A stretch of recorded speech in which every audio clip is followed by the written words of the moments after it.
Welcome back, detectives. Let's dive into another horrible case. The case of Sierra Juffin.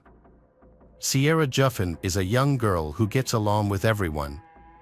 She has a cheerful, humorous, and energetic personality that brings joy to those around her. Even when she makes mistakes, she knows how to make her mother smile. As she grows up and enters high school, Sierra has maintained her adventurous spirit. She is not afraid to try new experiences, such as playing volleyball, and she is comfortable and confident both on and off the court. On July 19, 2016, Juffin's family returned home from vacation and started unpacking. Sierra was excited about her upcoming fall semester at university, especially her plans to study abroad. Her mother wanted to talk to her about it. Sierra is very active and recently bought a bike, but she hasn't had the chance to ride it yet. Whenever she finds some free time, she's eager to go biking. That day, Sierra left the house dressed casually in shorts and a tank top, with her hair in a ponytail. She told her mother she was going to visit her boyfriend Josh, who lives 712 miles away, and her mother approved of her plan. At approximately 1:05 p.m., Josh called Sierra's house. He was concerned because he couldn't reach her. Her phone went straight to voicemail. When Josh asked Sierra's mother if she was home, she replied that Sierra wasn't home. Josh then informed Sierra's mother that Sierra had left his house shortly before 7 p.m. and that he hadn't seen or heard from her since. Sierra's mother immediately sensed that something was wrong because Sierra wasn't answering her phone as she usually did. She quickly contacted Sierra's parents and grandparents, who lived nearby, but they had no idea where Sierra was. Extremely worried about their daughter's safety, Sierra's and Josh's families began an urgent search. Sierra's mother immediately got in the car and was determined to search everywhere possible. She carefully checked every corner and both side of the road, but still could not find any trace of Sierra. Meanwhile, Sierra's aunt, along with her husband and son, also joined the search. They were worried that Sierra might have had an accident. Despite their best efforts, they still could not find any sign of her. When Sierra's mother returned home, she urgently contacted Sierra's friends via social media, hoping that someone had seen or heard news about her. However, there was no response. After many hours, there was still no sign of Sierra. Very worried, Sierra's mother decided to call the police. Just an hour later, a neighbor called to report that County Road 6 was blocked. Sierra's family rushed out of their home to see what was happening. They found a chaotic scene, with police officers refusing to let them through and providing no information. This left Sierra's mother in a panic, wondering if the police had found her missing daughter. Desperate for information, local police decided to seek the assistance of the FBI. EY promised to provide any updates to Sierra's family as soon as possible. Sierra's family couldn't sleep and lay awake, thinking about what they should do the next day. Sierra's mother and aunt refused to wait for answers and took matters into their own hands. Her mother began calling hospitals, hoping to find any sign of Sierra. After several calls with no results, they felt increasingly hopeless. However, a glimmer of hope appeared when they received a tip from Detroit, Michigan, about a young girl who bore a striking resemblance to Sierra. That woman was taken to the hospital without any identification after trying to escape from a moving car. She was severely injured, with multiple broken bones. In order to identify her, a nurse asked Sierra's family to check her body. Sierra's mother confirmed that Sierra had a scar on her calf and a pierced navel. The woman in the hospital appeared to match Sierra's description. Sierra's family hoped that the girl in the hospital was Sierra. However, they quickly discovered that it was not her, which was devastating for them, as they had pinned so much hope on finding Sierra. The next morning, police came to Sierra's home to provide an update on the events of the previous night. They reported that one of their officers had discovered a destroyed cornfield nearby. When he arrived at the area, he noticed signs of a struggle. He also saw traces of a motorcycle and decided not to disturb any evidence. During the incident, he caught a glimpse of Sierra's purple bicycle. Police later found several items at the scene, including both men's and women's sunglasses, a pair of bloody socks, and a screwdriver. Based on these findings, the police believe Sierra was abducted at this location. During the investigation, detectives extensively interviewed Sierra's friends and family to gather information about her boyfriend, Josh. Through their inquiries, they discovered that Sierra and Josh had been best friends since they were 7 years old. Their friendship eventually blossomed into a romantic relationship during their freshman year of high school, where they were known to be a lively and fun-loving couple. One of their shared passions was skiing, which they often enjoyed together. After graduating from high school, Sierra chose to attend the University of Toledo, while Josh enrolled at Bowling Green. Despite the distance, their commitment to their relationship remained strong, and they frequently discussed the prospect of marriage. However, Sierra wanted to prioritize her studies before settling down. Their relationship remained serious, and they had weathered the challenges of a long-distance relationship. Detectives determined that Sierra arrived at Josh's home at approximately 1 p.m. on July 19th. According to the information they gathered, at around 6:30 p.m. that day, Sierra decided to leave Josh's home and wanted to ride her bike home. Concerned for her safety, Josh offered to accompany her on his motorcycle. However, on the way home, Sierra insisted that Josh turn around and let her walk home by herself, wanting to demonstrate her independence. Josh reluctantly agreed, and they parted ways, with him returning on his motorcycle and Sierra continuing her ride home. During the investigation, detectives found motorcycle tracks in the corn near Sierra's bike. This raised the question of whether these tracks could belong to Josh's bike. Detectives could not ignore this potential connection and began gathering more evidence to determine if there was any link to Josh at the scene.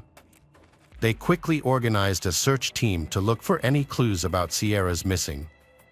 On July 14th, a resident reported that, while driving down the road, they picked up a motorcycle helmet lying on the side of the road. When they heard about Sierra's situation, they decided to take a closer look at the helmet and found red stains on it, possibly blood. The helmet was found in the area near where Sierra's bike was located in the cornfield. To find the owner of the helmet, the police approached Josh regarding his motorcycle helmet. Josh provided the helmet, proving that he had been wearing it when he went out. Additionally, the police confirmed that Josh had returned home after interrogating his parents. This evidence eliminated Josh from the list of suspects involved in Sierra's missing. Investigators were determined to identify the owner of the blood-stained motorcycle helmet found on the side of the road. They recognized the importance of DNA evidence, so they decided to send it to the crime lab for analysis. News of Sierra's missing quickly spread through the community. Residents formed search parties to thoroughly explore the area for any clues that could help locate her. The community also organized a candlelight vigil for Sierra at the local high school. Hundreds attended, holding flickering candles, as they came together in a display of grief, hope to her safe return. 2 days into the investigation into Sierra's missing, police received information about a truck seen speeding through the area. There was speculation that Sierra might have been kidnapped and sexually trafficked in the truck. The informant provided the police with the license plate number. Based on this clue, they interviewed the truck's owner. It was discovered that the speeding truck was not related to Sierra's abduction. The man explained that another car had suddenly pulled up from behind, possibly a family member searching for Sierra, which startled him. Consequently, he instinctively accelerated. After 48 hours of investigation, there were no leads on Sierra's whereabouts. Her family found it increasingly difficult to remain hopeful as each day passed and the chances of finding her alive diminished. Although they tried to remain optimistic, the grim reality of the situation became increasingly hard to ignore. The police conducted a door-to-door search for Sierra. Eventually, the investigation led them to a farm not far from where her bicycle was found. The property was about an acre in size and included several structures, such as a small house, a trailer, and a large barn. The owner of the property, James Worley, was met by the police at the farm and was questioned about the day Sierra went missing, hoping to gather relevant information.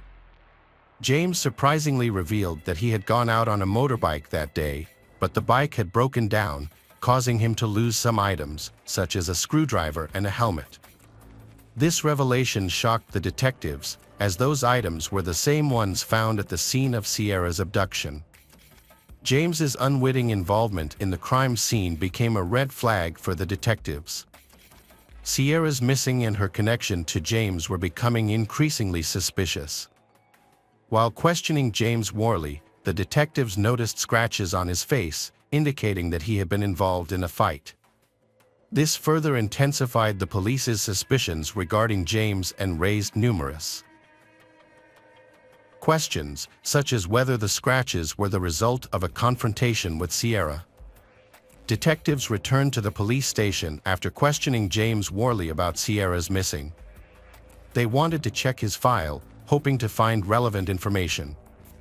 As they dug into James's past, they discovered that he had a dark criminal record, which included an attempted kidnapping of a young girl 26 years earlier, on July 4, 1989. On July 4, 1989, 26-year-old Robin Garter planned to attend a neighborhood picnic. Her mother was preparing potato salad and other food for the event. Robin thought it would be a good idea to go for a bike ride before the picnic. However, she had not brought any water with her, and it was getting very hot and uncomfortable. At that point, Robin considered going home to quench her thirst.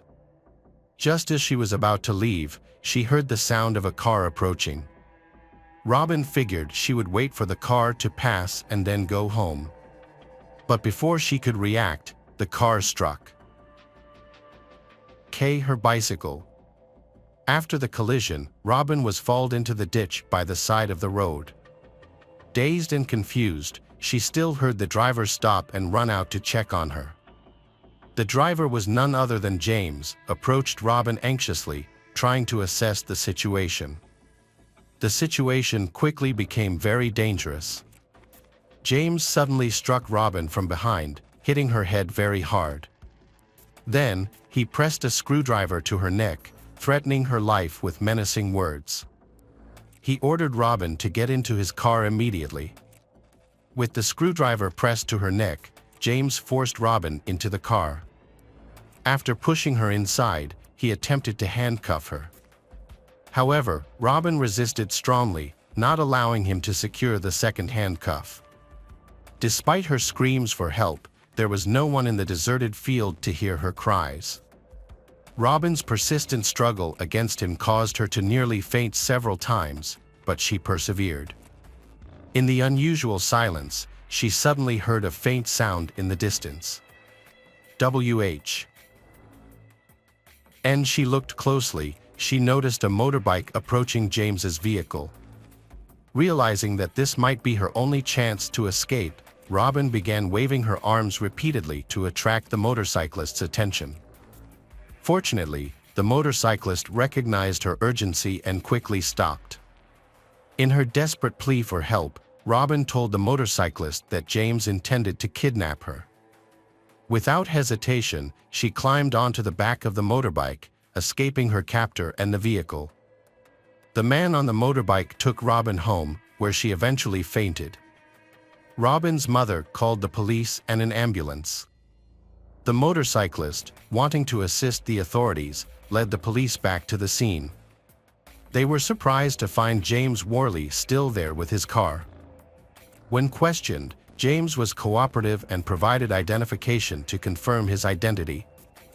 However, his version of the story differed significantly from what was initially believed. He completely denied any intention to kidnap Robin.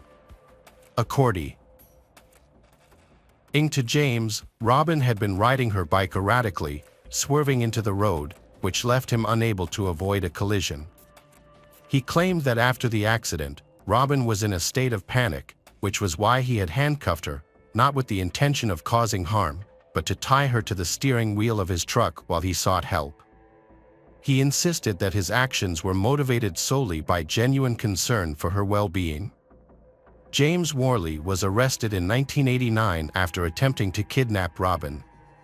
He was convicted of kidnapping and subsequently incarcerated in the state prison in Mansfield, Ohio. James was sentenced to 6 to 10 years in prison but was released 3 years later for good behavior. When Robin learned that the man who had tried to kidnap her was released, she was terrified. The fear that James might strike again haunted her. Armed with information about James Worley's criminal past, the police decided to visit his residence.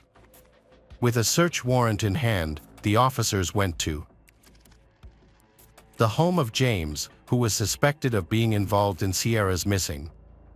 They found nothing unusual in the house. However, when they examined James's backyard, they discovered a small shed tucked away in the corner. Upon opening the shed, they found several bales of hay inside. The officers conducted a thorough search of the barn and the surrounding area, looking for evidence that could link James to Sierra's missing.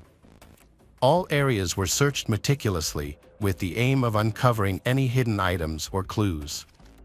During the search, the detectives found a small green box hidden in a corner of James Worley's barn. They carefully approached and opened the box, revealing its contents. Inside, they found several carefully labeled and sealed bags containing underwear, socks, and tube tops in Ziploc plastic bags. As they examined the other items, they came across a pair of purple panties stained with a blood-like substance. The detectives were concerned about other disturbing discoveries that might await them in their search of James's compound. The detectives noticed a piece of plywood on the ground. Recognizing its potential importance, they carefully removed the board to reveal a small chest freezer buried in the barn. When they opened the freezer, they detected a strong chemical odor similar to bleach, which heightened their suspicions. As they continued to investigate, they found other disturbing elements partially hidden among the straw bales. Among the items discovered was a dirty mattress pad. The presence of zip ties, duct tape, handcuffs, and keys intensified their concerns, as these items are often associated with kidnappings and other nefarious activities. Detectives collected all the evidence for DNA testing. James attempted to defend himself by claiming that the items were part of a pornographic entertainment business he was planning. However, the evidence gathered was far too overwhelming to support his explanation. The combination of evidence collected from T. He crime scene, along with the incriminating items, led to James' arrest for Sierra's murder. Sierra's family was shocked to learn that her abductor lived far from her home. This revelation left them with many questions, the most pressing of which was undoubtedly, where was she? Detectives conducted a thorough investigation of James' property, leaving no stone unturned. They meticulously searched every inch of the property to ensure a comprehensive examination. To aid in the search dogs were brought in to detect any potential human remains. During the investigation, detectives discovered a pond. Recognizing its potential significance, they carefully drained the pond to search for evidence that might have been concealed beneath the water. Detectives examined the insulation at the front of the attic. As the investigation continued, they expanded their search to neighboring properties, realizing that evidence might be scattered outside James's property. They patiently pursued leads in all directions. At that time, a farmer walking in his field noticed a strange area of corn that appeared to be covered. He decided to investigate further. As he approached the area, he saw a mound of dirt and immediately thought it could be a grave. The farmer's concerns were heightened by the recent events surrounding the search for Sierra. He wasted no time in calling the police, sharing his suspicions and the exact location. When the farmer called for help, the police arrived on the scene. They noticed a newly turned area of dirt, which led them to suspect it could be a grave. After carefully assessing the situation, the police began investigating the area, taking care not to disturb any potential evidence. The police conducted a thorough search of the scene, hoping to find clues about Sierra's whereabouts. However, despite their best efforts, their search was fruitless. Detectives expanded their search, using drones and helicopters to survey nearby farms in hopes of increasing air chances of finding Sierra. During their investigation, the detectives discovered an area of land covered with fresh corn. Their dogs detected the smell of decomposition, suggesting that this could be a crime scene. When investigators dug into the area, they discovered the remains of a person. Based on the evidence, it was believed that this was Sierra's body. Unfortunately, her hands and feet were bound, and there was a foreign object lodged in her mouth, making it difficult for her to breathe. The evidence suggested that she had died of asphyxiation. That night, Sierra's family received the devastating news they had feared. The police had found Sierra's lifeless body. The news was heartbreaking, and the family wept. It was a tragic moment, and they were overwhelmed with grief. A month after Sierra's abduction and murder, James Worley was indicted on 19 related charges, including kidnapping and aggravated murder. 2 years later, James went to trial on these charges. Despite overwhelming evidence against him, James pleaded not guilty to all counts. The jury deliberated for 6 hours before returning their verdict in James Worley's case. After careful consideration of the evidence presented, James was convicted on all counts related to Sierra's murder. The severity of the crime resulted in the imposition of the death penalty for James Worley. In conclusion, the harrowing case of Sierra Juffin has come to a tragic end, revealing the dark depths of human cruelty and the devastating impact it can have on a family and community. The relentless pursuit of justice led to the discovery of Sierra's remains and the conviction of James Worley, whose past offenses and heinous actions were instrumental in bringing him to justice. As Sierra's family continues to mourn their loss, they can find some measure of solace in knowing that James Worley has been held accountable. This case serves as a stark reminder of the importance of vigilance, compassion, and the enduring fight for our justice in the face of profound tragedy. Hello friends, welcome to our channel. Today we're going to take a look at another horrible case with you, the case of Ashley Renee Lyons. Ashley Renee Lyons was born on July 21, 1985, in Scott County. She was active in the FFA program at Scott County High School, graduating in 2003. Ashley's brother Chris shared her passion for repairing cars, but her true interest was her boyfriend Roger McBee. After they broke up, Ashley discovered she was pregnant with his child. On January 7, 2004, Ashley learned she was having a boy and was overjoyed. She told her mom and brother about her plans to meet Roger and his parents at a restaurant and stamping ground. Despite her mom's offer to lend her car, Ashley opted to drive herself, saying she wouldn't be gone long. As she departed, her mom remembered her final words, "I love you, Mom. I'll be back soon." That evening, Chris received a call from Roger, who couldn't meet with Ashley, and had tried calling her, but didn't get an answer. When Ashley didn't return home by 8 p.m. and didn't answer her mother's calls, Carol started to worry. She called Roger's mother and learned the meeting had been canceled, sparking a frantic search for Ashley. Chris and his father searched for her, eventually checking Scott County Park, one of Ashley's favorite places. Ashley often visited Scott County Park with her boyfriend Roger, and later she would feed the ducks there on her own. The park is about 10 miles from Stamping Ground. One day, Chris and his father were driving around the park when they saw a car that looked like Ashley's. As they got closer, they realized it was indeed her car, with the engine running and the lights on. When they approached the car, Chris saw that the driver's side window was down, and Ashley was sitting inside with her head down. She was wearing a seatbelt but was unresponsive. Chris opened the door, shook her, and hoped she was just sleeping. But when he looked at his hand, he saw blood. He immediately called 911. Sadly, by the time Chris called for help, Ashley had already passed away, and the doctors couldn't save her. The devastating news soon reached Ashley's mom, who was overwhelmed with grief. The investigators arrived at the crime scene, and since Ashley's death was a result of a crime, her body remained in the car until the evidence was collected. At the scene, investigators found the car's engine running, the heater and radio on, and the driver's side window rolled down. A quick examination revealed the cause of Ashley's death. 3 9mm shell casings lay on the ground beside the car, and Ashley had sustained gunshot wounds to the head and neck. Despite a thorough search, the police were unable to find the murder weapon in the park.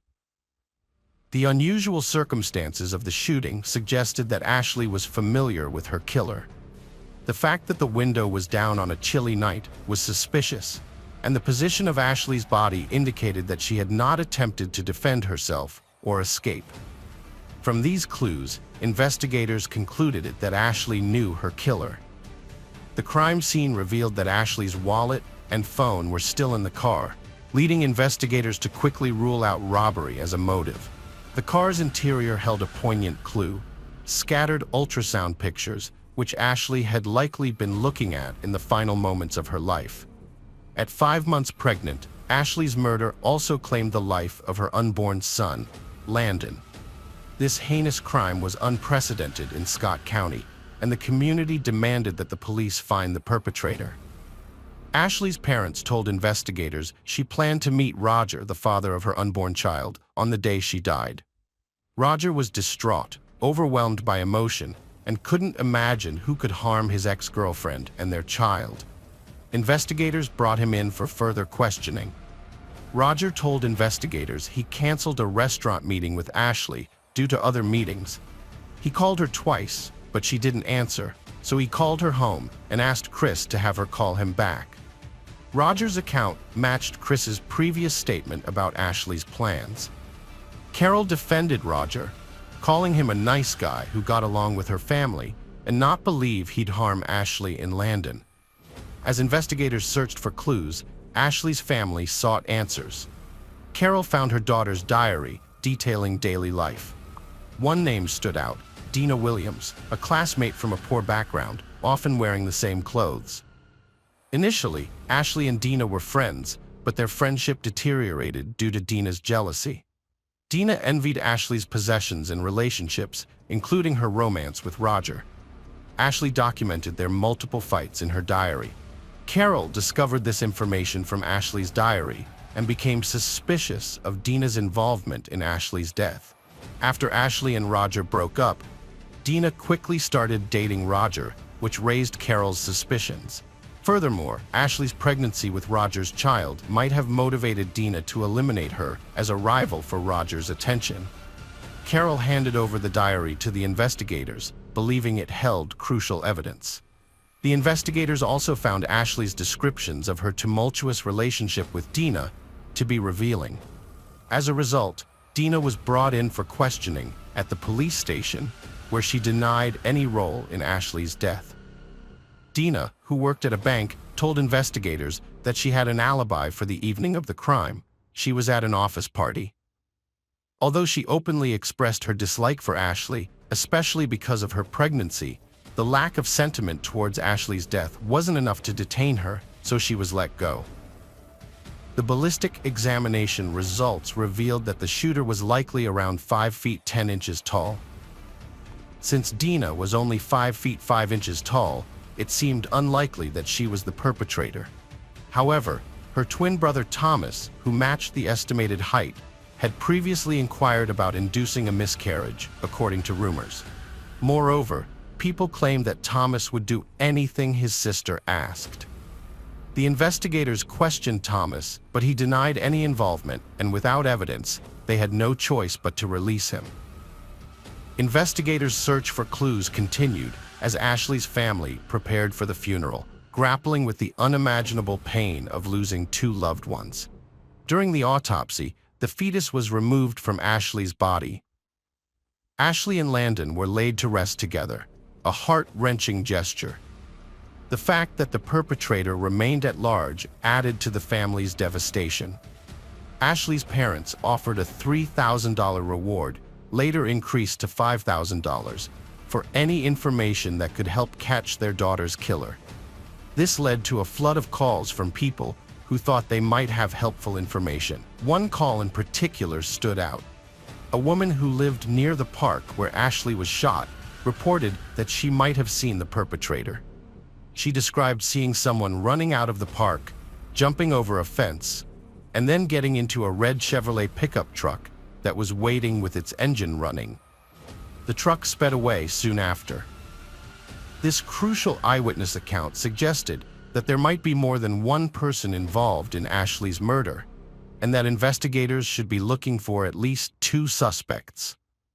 The discovery of the red pickup truck led everyone who knew Ashley to suspect Roger, since he owned a similar vehicle. The police promptly took Roger's truck into custody and conducted a thorough search, but unfortunately, they found no incriminating evidence inside. The investigators decided to re-interview Dina and her brother Thomas. They started by questioning Thomas, who initially denied any involvement. However, after learning that a witness had placed Roger's pickup truck at the crime scene, Thomas became more cooperative. When asked if he knew who killed Ashley, he quickly replied that it was Roger McBeath. Thomas eventually made a deal with the investigators, trading his cooperation for a lighter sentence. He confessed to providing the gun to Roger, who then used it to shoot Ashley. Thomas also revealed that Roger had disposed of the weapon in Elorn Creek. After an extensive 6-hour dive search, the police finally found the gun, which was later confirmed through ballistics testing to be the murder weapon. The investigators initially suspected Dina of being the shooter, but they soon ruled her out due to a discrepancy in height. However, during further questioning, Dina revealed that she was the getaway driver on the night of the crime. This led to the arrests of Roger McBeath, Dina Williams, and her twin brother Thomas. It was clear that Roger was motivated by his desire to avoid becoming a father. Ashley, on the other hand, was excited to become a mother and had the full support of her family. Roger devised a sinister plan to eliminate the problem.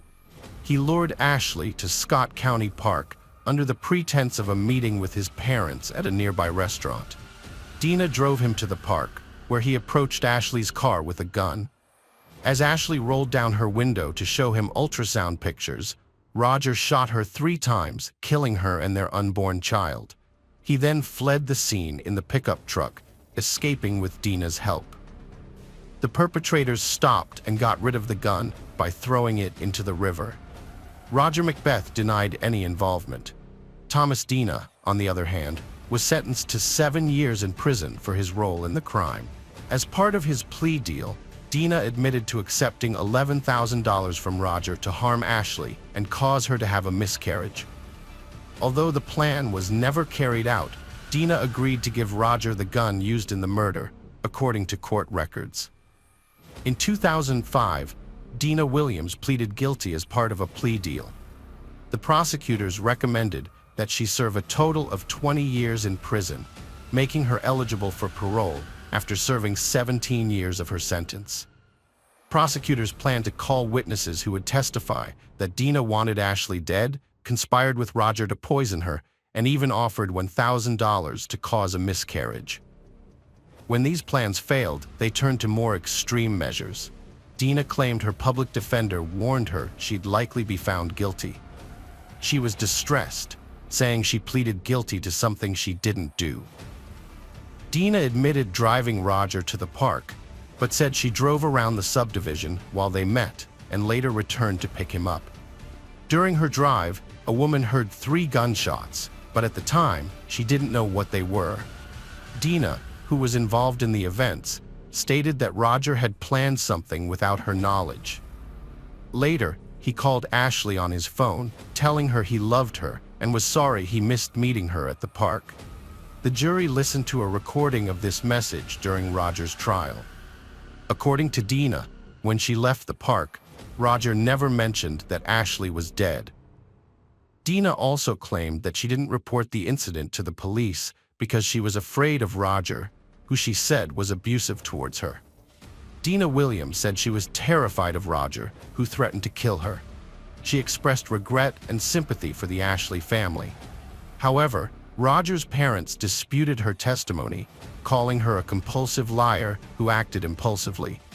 They accused Dina of being jealous of Ashley and taking a plea deal to avoid responsibility. Dina was sentenced to 20 years in prison, released on parole in 2021, and claimed she was young and influenced by Roger at the time of the crime, denying knowledge of his relationship with the victim. During her time in prison, Dina participated in various rehabilitation programs, including anger management, legal aid training, horticulture, and Braille transcription courses. Roger's initial murder conviction was overturned in 2009 by the Kentucky Supreme Court due to illegally obtained evidence. The court ruled that prosecutors had used evidence from an unauthorized jail informant who had engaged in casual conversations with Roger, hoping to elicit incriminating statements. The informant had exceeded his authorized role, leading to the conviction being overturned. Roger later pleaded guilty to being an accomplice to murder and tampering with evidence, and was sentenced to 42 years in prison, with the possibility of parole in 16 years. He also received a concurrent 5-year sentence for evidence tampering. At his 2023 parole hearing, Roger expressed remorse for his actions, stating that he didn't deserve parole and was truly sorry for what he had done. He wanted to apologize to the family of Ashley Lyons, the mother of his child, whom he had loved deeply. Although he acknowledged his daily regret, his parole eligibility was declined and the hearing was discontinued. Roger remains in prison. In memory of Ashley, an angel garden with ceramic angel statues has been created at Scott County Park, where she tragically died. After Ashley's death, Carol and her husband Buford Lyons worked to pass a law that recognizes violence against a pregnant woman as 2 separate crimes, one against the woman herself and another against her unborn child. This law was passed at both the state and federal levels. Friends, welcome to our channel. Today we're going to take a look at another horrible case with you, the case of Nathan Pate. On the night of December 1st, 2010, Staff Sergeant Nathan Pate was in quite a rush. He was late for duty at Nellis Air Force Base in Nevada. By strange coincidence, his alarm clock, which never failed to go off, didn't ring that day. Nathan woke up at 11 p.m. and woke up his wife, Michelle. He hurriedly took a shower, said goodbye to his family, then went to the garage. He was about to put on his uniform and start the car when suddenly loud shots rang out from behind him. Pate's children and wife came running at the sound. There, standing on the doorstep, was Nathan, bleeding and staggering from side to side. It was obvious he was about to fall. Michelle felt terrified and rushed toward her husband to help him up, but wasn't in time.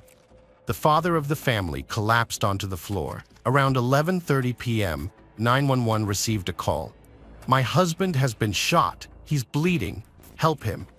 Mrs. Pate screamed into the phone. The dispatcher quickly explained how to administer first aid. Michelle tried giving artificial respiration to her spouse, but it didn't bring any relief. When rescuers arrived, they took him to the nearest hospital, where doctors did everything possible to save him. However, efforts weren't enough. They couldn't bring the young man back to life. The neck wound proved fatal for 28-year-old Nathan Pate.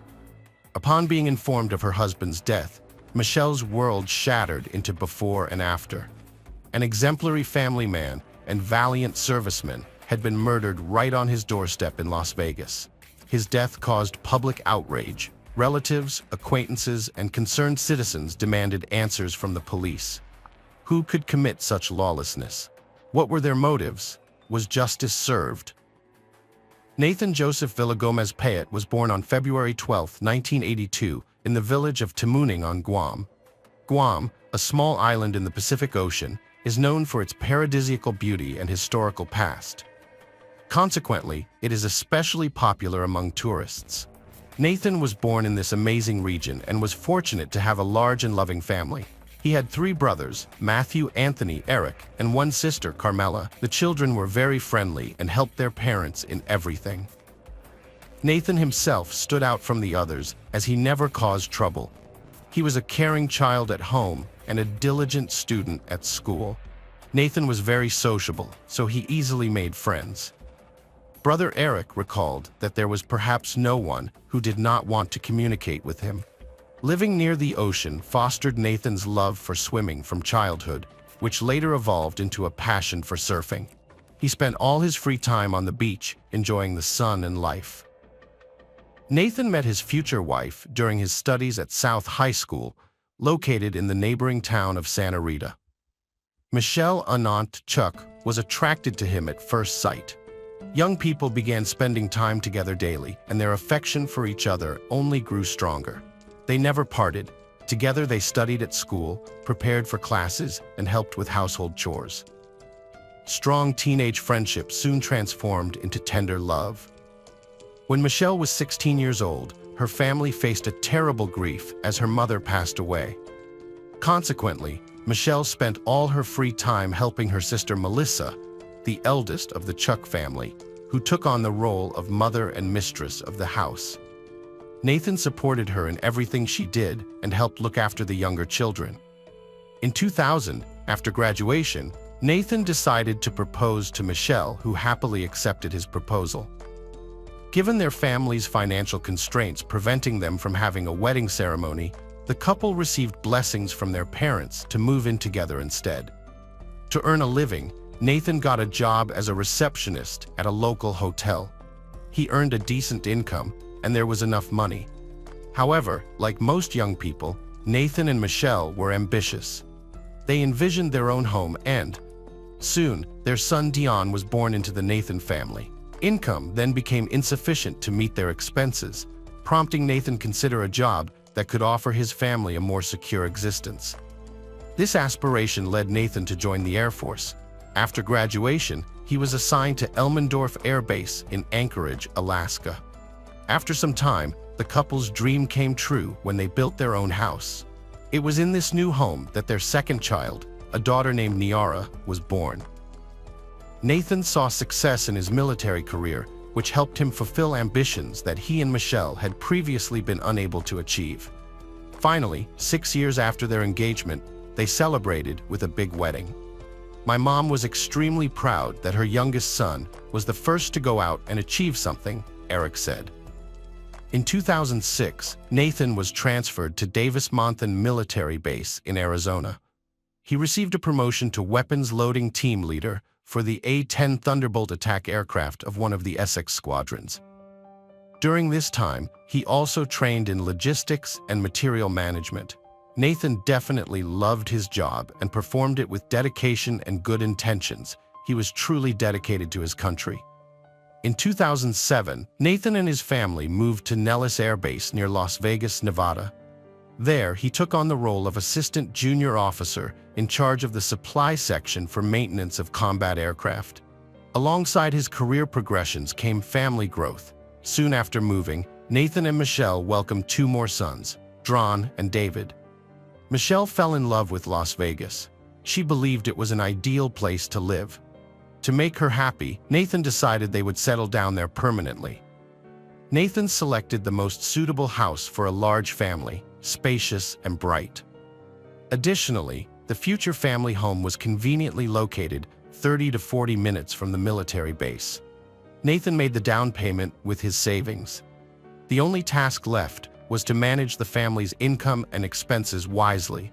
Perhaps he could save some money temporarily, at least until Mr. Pat's next prospects materialized. Initially, Michelle was thrilled with her husband's surprise and set about organizing daily life in their new house.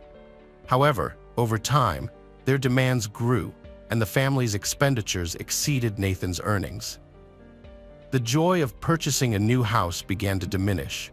It's well known that financial difficulties can strain relationships, and Nathan and Michelle were no exception. Realizing that the situation needed correction, Nathan enlisted as a volunteer in mid-2009 when the USA was at war with Iraq. His departure lasted 6 months, during which time the family's financial condition improved considerably. Nathan took solace in this improvement. After a short rest at home, Sergeant Pate decided to return to Iraq. While Nathan risked his life abroad, Michelle struggled with anxiety and intrusive thoughts about being alone with 4 children. Accustomed to a certain standard of living, she found it challenging to envision life differently. To distract herself from these worries, Mrs. Pett took a job at a corporate credit card telemarketing firm. Employment brought variety and new acquaintances into her routine and provided Michelle with her own safety net. Michelle didn't rule out starting her own business in the future and actively engaged in self-development by attending a school of aesthetics. Life went on as usual when Nathan was home. When he left, however, Michelle felt bored. The birth of their children, endless travels, and her husband's prolonged service had cooled their relationship significantly. With Nathan away for long periods and Michelle yearning for love and attention, their relationship faced undeniable challenges. She took a lover, who turned out to be her colleague, Michael Rudolph Rodriguez, a 31-year-old, good-looking local womanizer. Unfortunately, the man was also devious and dishonest. He had even spent time in 2007 in prison for forgery and attempted theft. Despite his background, Michelle couldn't resist Sweet Rudy, as they jokingly called him behind his back. By the end of 2009, Nathan returned home. The distance and the ordeal appeared to have strengthened their family relationship. However, this wasn't actually the case. Michelle was playing a double game. She did not want to lose her husband while having an infatuation on the side. She thus tried hard to please Nathan in every way possible. Nathan was fascinated by the changes in her appearance and character. The children, though, had been growing up without a father for a long time, which negatively impacted their education. Determined not to leave his family again for an extended period, Nathan did not suspect that Michelle's striking changes could be linked to infidelity. His own pure and faithful nature blinded him to this possibility.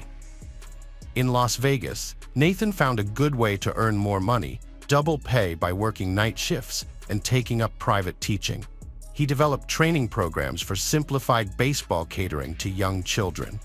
Michelle's pretense didn't hold up for long. Once their standard of living began to fall, her attitude changed entirely and their problems escalated.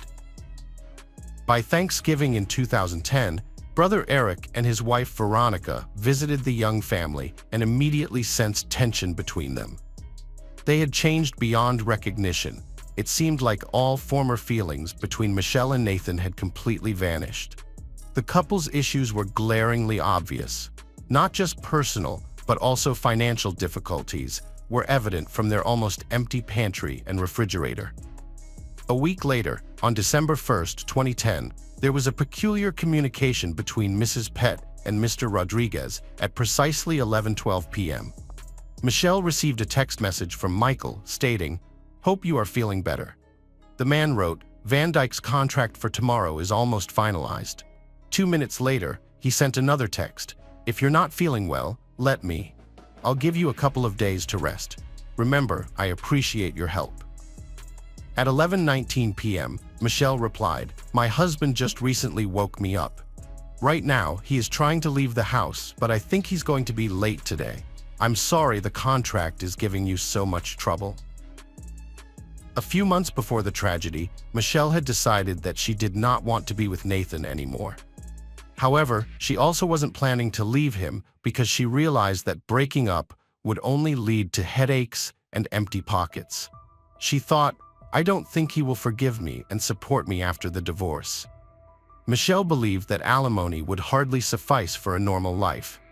Additionally, Mrs. Pett was aware of her husband's military insurance policy.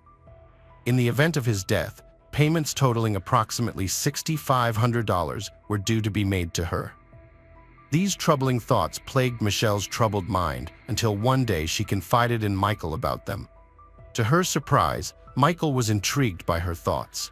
Consequently, the terrible idea from Nathan's former lover transformed into a devious plan. Mr. Rodriguez knew they couldn't execute this plan alone, as it was too complicated. Hence, he enlisted his friend Corey Alexis Hawkins into their criminal scheme. The 33-year-old mercenary had about 9 convictions, each related to theft or fraud. Corey was a hardened criminal and agreed to assist on the condition of a substantial reward. He estimated his participation at $20,000. After much deliberation, Michelle and Michael agreed to his terms. Subsequently, a couple more individuals joined their group: 23-year-old Jessica Austin, Corey's girlfriend, and her friend Shannon. Jessica's friend Shannon was not particularly intelligent. She earned a living by starring in adult films. Shannon was offered 5% of Corey and Jessica's cut for her assistance in the scheme. This lucrative offer quickly enticed her.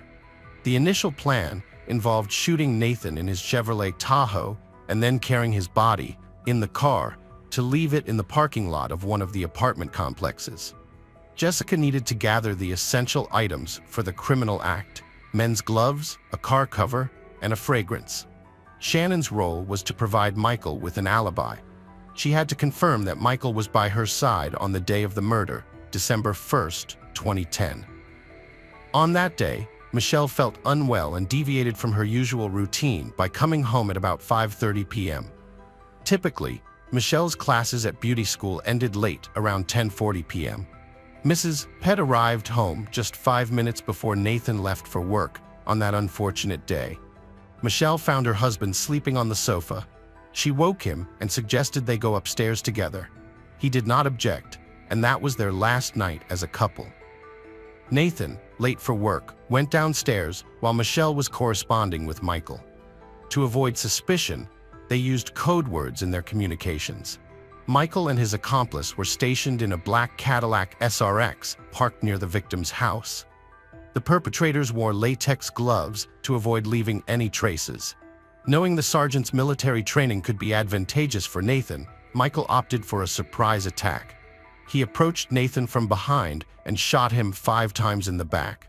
Afterward, Michael quickly exited the garage, got into his car, and fled the scene.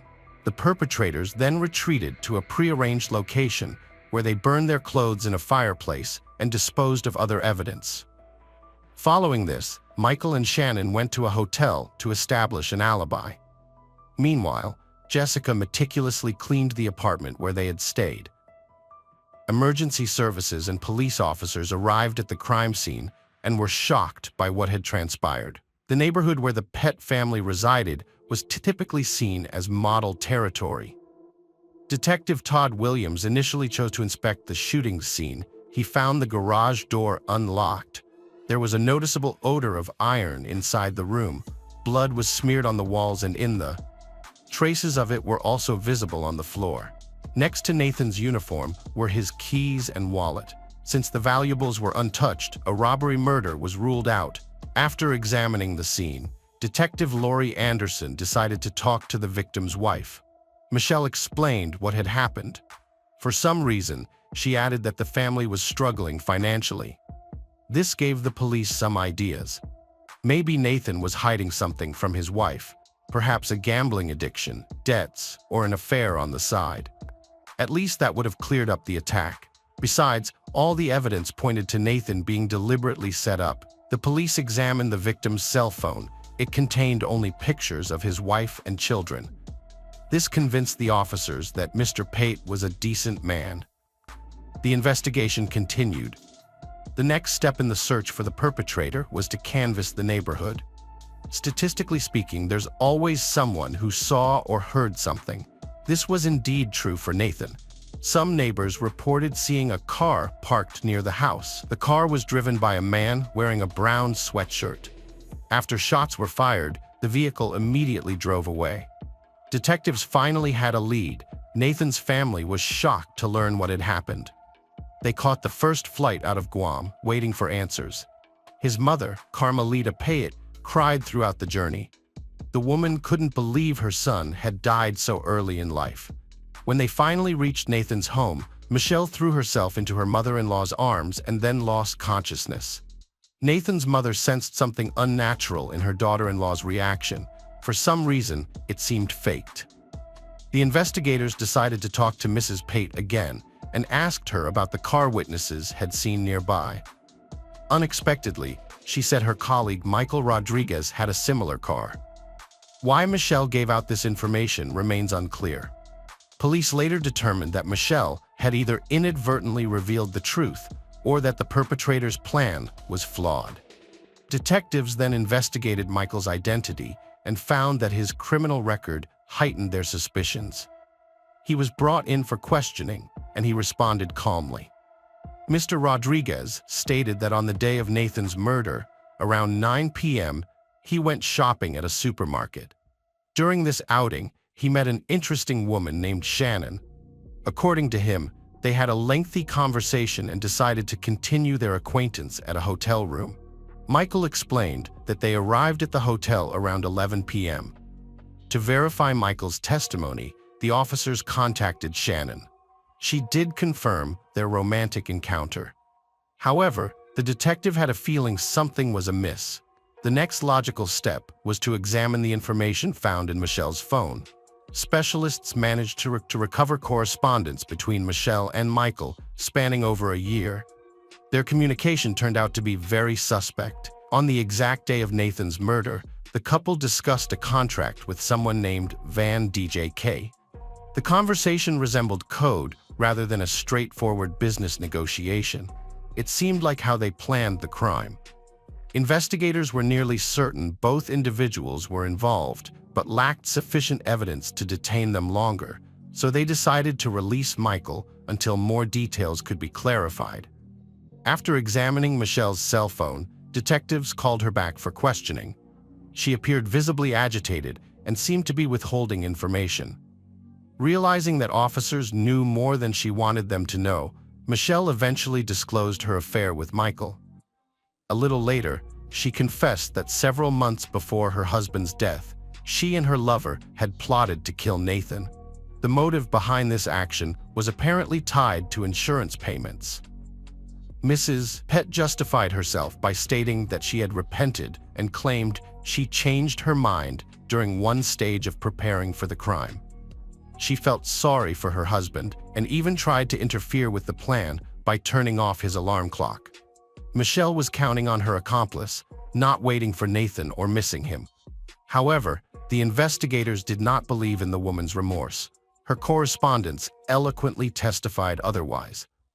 Additionally, she sent Michael a cute smiley face right after she learned of her husband's death.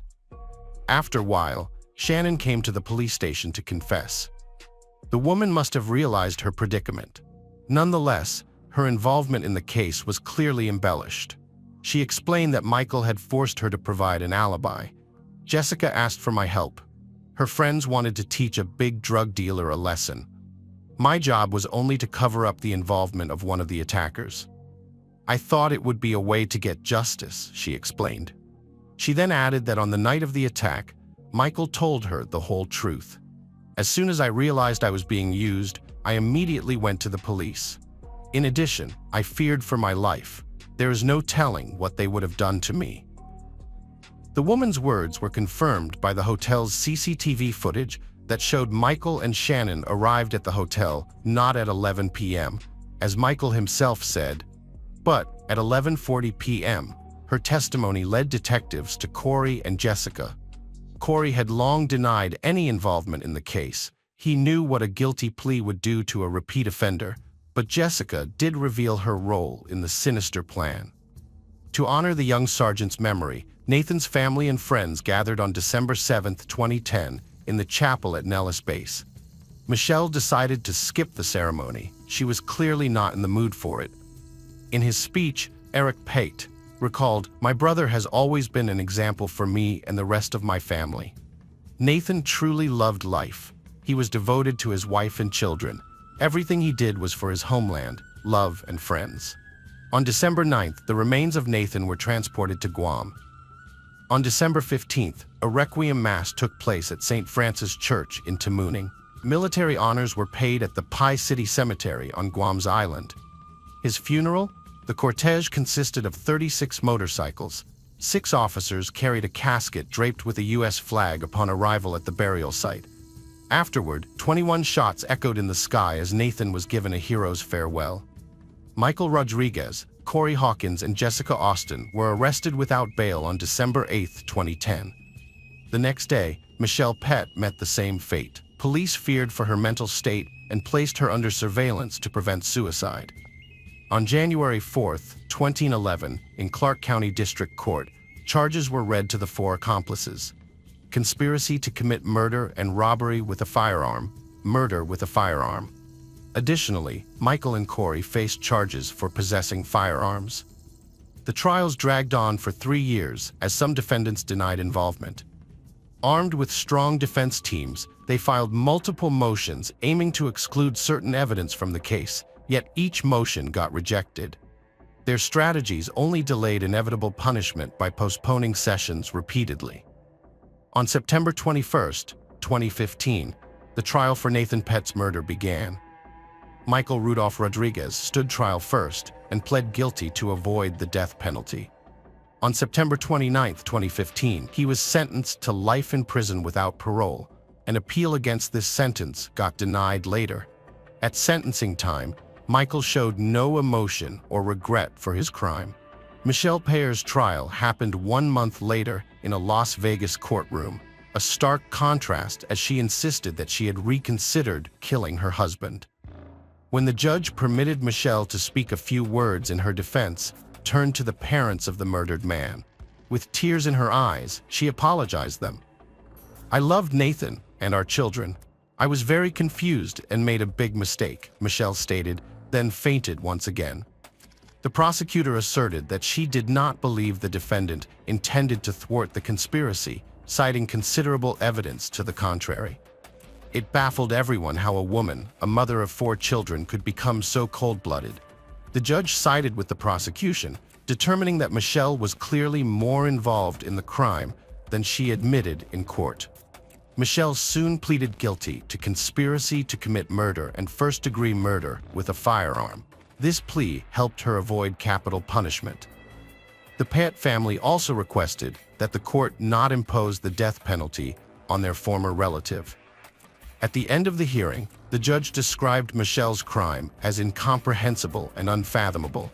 In October 2015, it was Corey Alexis Hawkins' turn in court. He also agreed to a plea bargain to avoid the death penalty and was sentenced to life in prison. His attorney's petition for parole was denied because Corey had helped plan the crime and was present at the time of the shooting. Jessica Austin likewise took a plea deal with prosecutors and later faced charges of conspiracy to commit murder. In March 2016, during Michelle's final sentencing, she cited her unstable emotional state as leading her to commit the crime once more and asked Nathan's family for forgiveness again. Carmelita Pete, who was deeply religious, recognized that her former daughter-in-law felt genuine remorse for her actions and believed that Michelle's soul needed forgiveness. Thus, Nathan's mother forgave Michelle in the courtroom. She added afterward that Michelle had already endured substantial punishment by losing contact with her children, who feared their mother might harm them too. Erichet informed her of this perspective. He believed Michelle was deeply shaken by her mother-in-law's words. Her family is now moving on without her, and the children will up knowing their mother is a murderer. Eric's wife, Veronica, also felt the need to speak out. She told Michelle that she hated her and then added that Michelle dishonored the family name with her greed and love for a man she barely knew. Michelle had destroyed her own family. She became the murderer of the man she once loved immensely, with whom she shared a home and future. Could Michelle have ever imagined how her unchecked ambition would turn out? Hardly. People in this category often live in a perpetual pursuit of happiness without appreciating what they already have. Nathan, unlike Michelle, spent his whole life giving selflessly. Despite being sleep-deprived and risking his health and life, he fulfilled his beloved's dreams, yet never found recognition from her. The children of the Pett family will remain traumatized for life.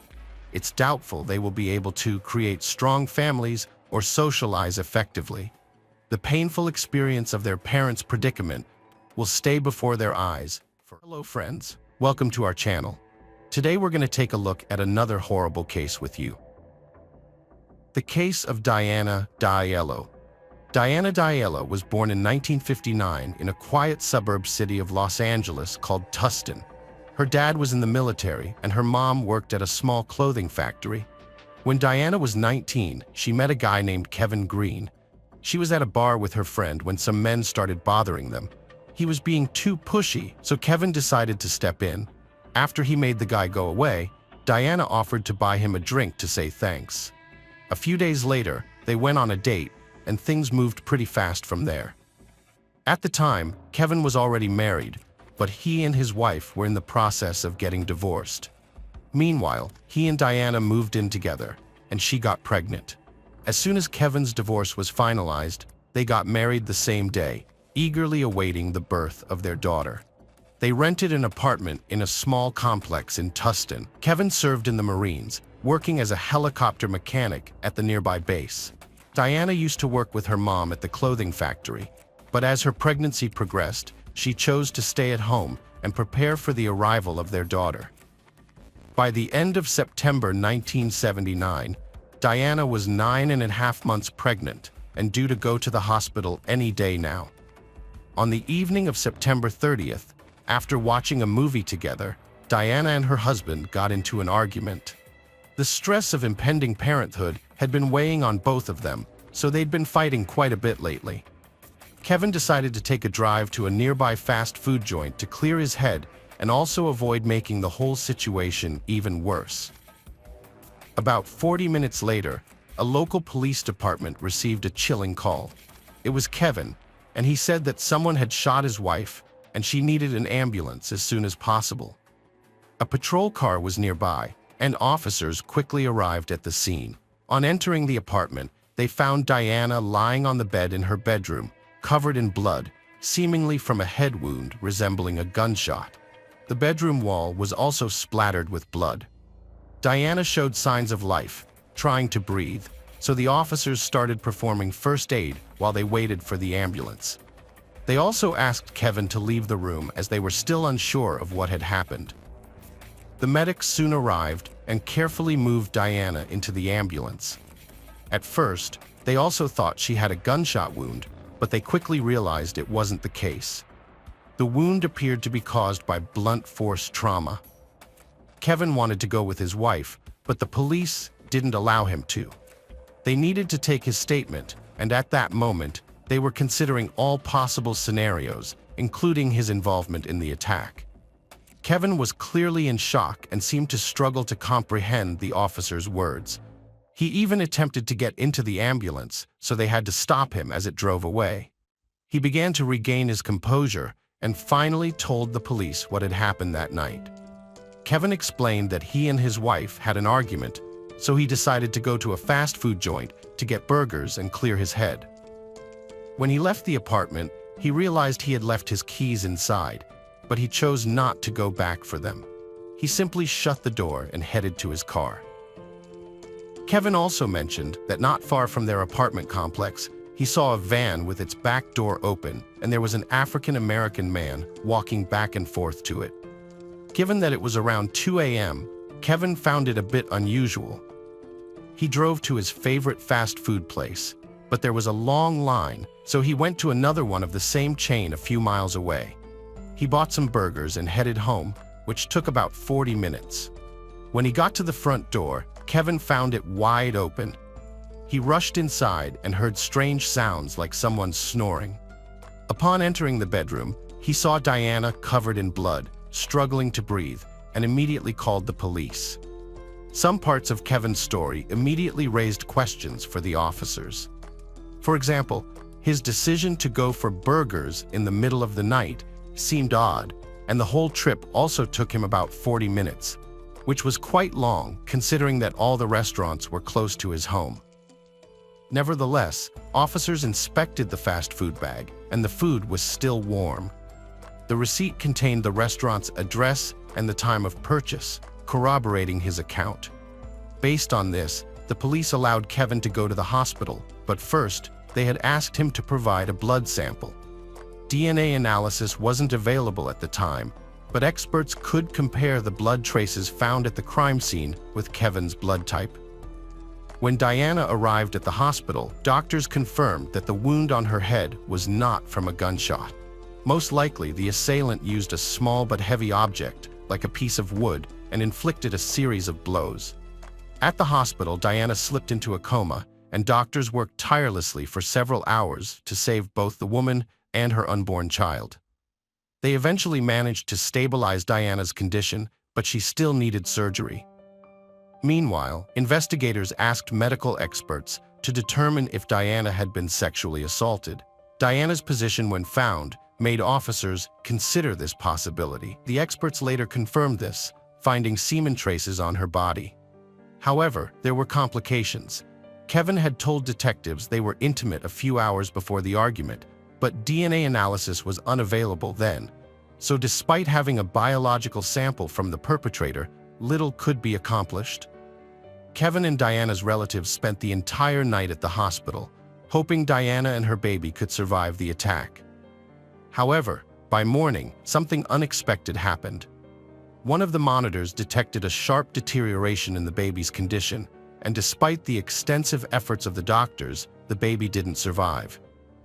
As for Diana, medics performed surgery immediately after the baby's death, and her condition was stabilized. She remained in a coma, but her chances of survival were now considered high. However, doctors didn't expect her to return to a normal life after such serious trauma. Detectives worked tirelessly to track down the perpetrator who attacked Diana. After her baby passed away, the case was classified as a homicide, and the local police department put all their resources into it. Despite Kevin providing an alibi, detectives didn't rush to rule him out as a suspect. His story raised numerous questions due to his argument with his wife, leaving the front door unlocked, and being absent for an extended period for a supposed quick trip to the fast food joint. His claim of seeing a suspicious man near the house in the middle of the night also seemed too convenient, but there was no evidence against Kevin. The police already had another suspect when crimes with a similar modus operandi had started happening in Tustin and its surrounding areas about a year before. In December 1978, an unknown perpetrator broke into the apartment of a 17-year-old girl, struck her with a piece of wood, and sexually assaulted her, resulting in her death. 4 months later, the same happened to a 21-year-old woman. Someone broke into her home, struck her with a piece of wood, and she didn't survive either. In July 1979, the unknown perpetrator entered another woman's apartment and did the same, but she managed to survive. However, the victim spent several weeks in a coma due to her injuries, and her subsequent testimony didn't lead detectives to finding the attacker. In September 1979, less than a month before Diana's attack, the same happened to a 31-year-old woman who died the next day. Her son provided investigators with a description of the assailant, but the man still couldn't be identified. All these crimes had important similarities, similar to the attack on Diana. Police were almost sure that they were dealing with a serial killer, and they were putting all their effort into catching this person. He had already been given a nickname, the Bedroom Basher, as the criminal was committing his crimes with short breaks and was active in a relatively small suburban area of Los Angeles. Detectives thought he might strike again soon, so they decided to use the media to warn all women who lived alone, especially those in lower-floor apartments, as they seemed to be the preferred targets of the suspected serial killer. This caused widespread panic. Women started buying any form of protection they could find, enrolling in self-defense classes, and staying with friends and family in an effort to protect themselves from the dangerous criminal. Police also started patrolling the streets at night. Detectives interviewed anyone who could have had any connection to these crimes, and soon they received their first leads. Several neighbors of the victims reported seeing a suspicious white man with dark, thick hair near their houses. Although this description was quite superficial, police located several matching men and investigated them, but it led nowhere. But there was a serious problem. Diana couldn't speak or remember anything, and according to the doctors, her brain needed some time to recover, functioning at the level of a 6-year-old child. Around the same time, another attack happened in Tustin. An unknown assailant broke into the apartment of a 24-year-old woman, struck her several times with a piece of wood, and sexually assaulted her. Tragically, the victim died, and the police once again failed to catch the culprit. Diana spent several more days in the hospital, and her mind began to gradually return to normal. However, she had almost completely lost her memory and still couldn't recall even her parents. Doctors said her memory might eventually return, but warned her family not to recount anything to her and to allow her to remember everything on her own. Once her life-threatening condition passed, Diana was discharged from the hospital, and her family took her home. Since Kevin needed to work on the military base to pay the bills, they moved in with Diana's parents, who could care for her around the clock. 2 weeks later, another tragic attack occurred in the city with a similar modus operandi, and this time, the unknown assailant killed a 17-year-old girl. After being discharged from the hospital, Diana started attending physiotherapy, and her condition gradually improved. She still couldn't speak or remember what happened to her, but everything suddenly changed 6 weeks after the attack. During a physiotherapy session, the therapist brought up the attack and asked if Diana still couldn't remember who did it to her. To the doctor's surprise, Diana suddenly nodded and pointed to her wedding ring. When Diana's mother came to pick her up, the doctor told her about this, and the mother asked her daughter, "Was it Kevin who attacked you?" And Diana nodded. Right after that, her mother took her to the police station, where she spoke with the lead detective. He asked Diana a few more questions, and she confirmed that she suddenly remembered the moment of the attack, and the perpetrator was none other than her husband. The detective's perception of the case took a sharp turn. Initially, he and his team were convinced that Diana fell victim to the notorious serial offender behind the other assaults. However, new uncertainties arose. Was Kevin the bedroom basher? Residing in the vicinity of the incidents and fitting the description given by multiple witnesses, a white man with dark hair raised suspicions. Alternatively, did Kevin plot to eliminate his wife by masquerading as the elusive assailant? Given the striking similarities in the bedroom basher's modus operandi in each instance, such a scheme wouldn't have been challenging. Investigators put Kevin under surveillance to closely monitor his movements in the hopes of linking him to other attacks. Police spoke with Kevin's friends to gather more information about him. They discovered that Kevin's relationship with Diana was strained, characterized by frequent arguments. This was further confirmed by neighbors who often heard them yelling. Kevin's friends mentioned that he complained to them about Diana's reluctance to be intimate during the final months of her pregnancy. However, when speaking to detectives, Kevin portrayed his relationship with Diana as nearly flawless. Besides that, detectives couldn't gather any additional useful information. Kevin behaved quite normally. He went to work and came back home without lingering anywhere else, and didn't raise any suspicions. The police received results from the lab showing an discovery. Along with the attacker's semen, they found skin particles with blood under Diana's nails. Specialists matched the attacker's blood type to Kevin's blood sample, confirming they were the same. This indicated that Kevin shared the same blood type as the person who attacked Diana. Based on this evidence, detectives formulated the most probable scenario of what occurred on that significant night. Kevin had indeed purchased burgers at a fast food establishment a few miles away from his home. The time on the receipt and the cashier's testimony verified his presence there. Consequently, the detective suspected that he might have assaulted Diana before leaving home, swiftly visited the fast food place to establish an alibi, thus explaining the prolonged 40-minute absence. Regarding motive, Detectives theorized that Diana's refusal to engage in intimacy served as the trigger for Kevin's violent actions. Despite Kevin's claim that they had sex hours before the incident, he frequently complained to friends about Diana's reluctance for months. Given the severity of the attack, detectives believe this was Kevin's breaking point.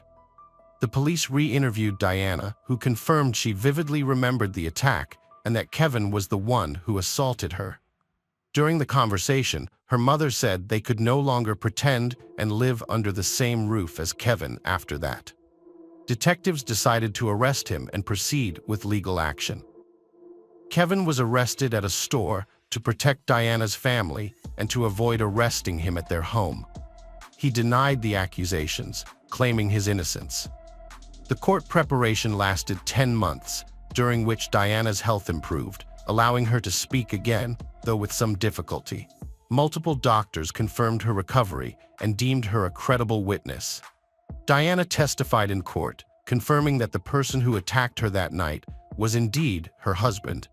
Kevin's defense insisted on his innocence, trying to use the fast food alibi, but it wasn't enough against the victim's testimony. In November 1980, Kevin was found guilty of killing his child and assaulting his wife. He was sentenced to 15 years to life in prison. Regarding Kevin's possible involvement in other murders and assaults, detectives noticed something interesting before his arrest. 2 more similar crimes occurred in their county, but both victims survived, and the attacker's identity remained unknown. However, after Kevin's arrest, the attacks suddenly stopped. Before that, the bedroom basher committed his crimes quite frequently, sometimes with only a few weeks between them. But once Kevin was arrested, there were no more similar crimes. After the sentencing, Diana filed for divorce, and Kevin didn't try to object. Diana continued to work on her recovery, but it was quite challenging considering the injuries she sustained. Her brain almost returned to normal, but some problems remained with her forever. She partially lost her hearing and vision and still struggled to speak. As for Kevin, he continued to insist on his innocence for years. His time in prison wasn't easy, as other inmates repeatedly attacked him for killing a child, and he ended up in the hospital multiple times. When he had the opportunity to apply for parole, the commission denied it, and over the following years, he received 3 more denials. The main reason for these decisions was that Kevin had never admitted his guilt, which was seen as a lack of remorse. Now, detectives had the opportunity not only to determine if one person was behind all these crimes, but also possibly to identify them. Kevin remained the prime suspect, but when experts obtained the DNA profile of the perpetrator and added it to the database, there was an unexpected twist. All these samples matched another man named Gerald Parker. Parker was arrested in the same year as Kevin. He assaulted a 13-year-old girl in Tustin and was caught shortly after. At the time, detectives did not link this crime to the series of attacks because they had a different pattern.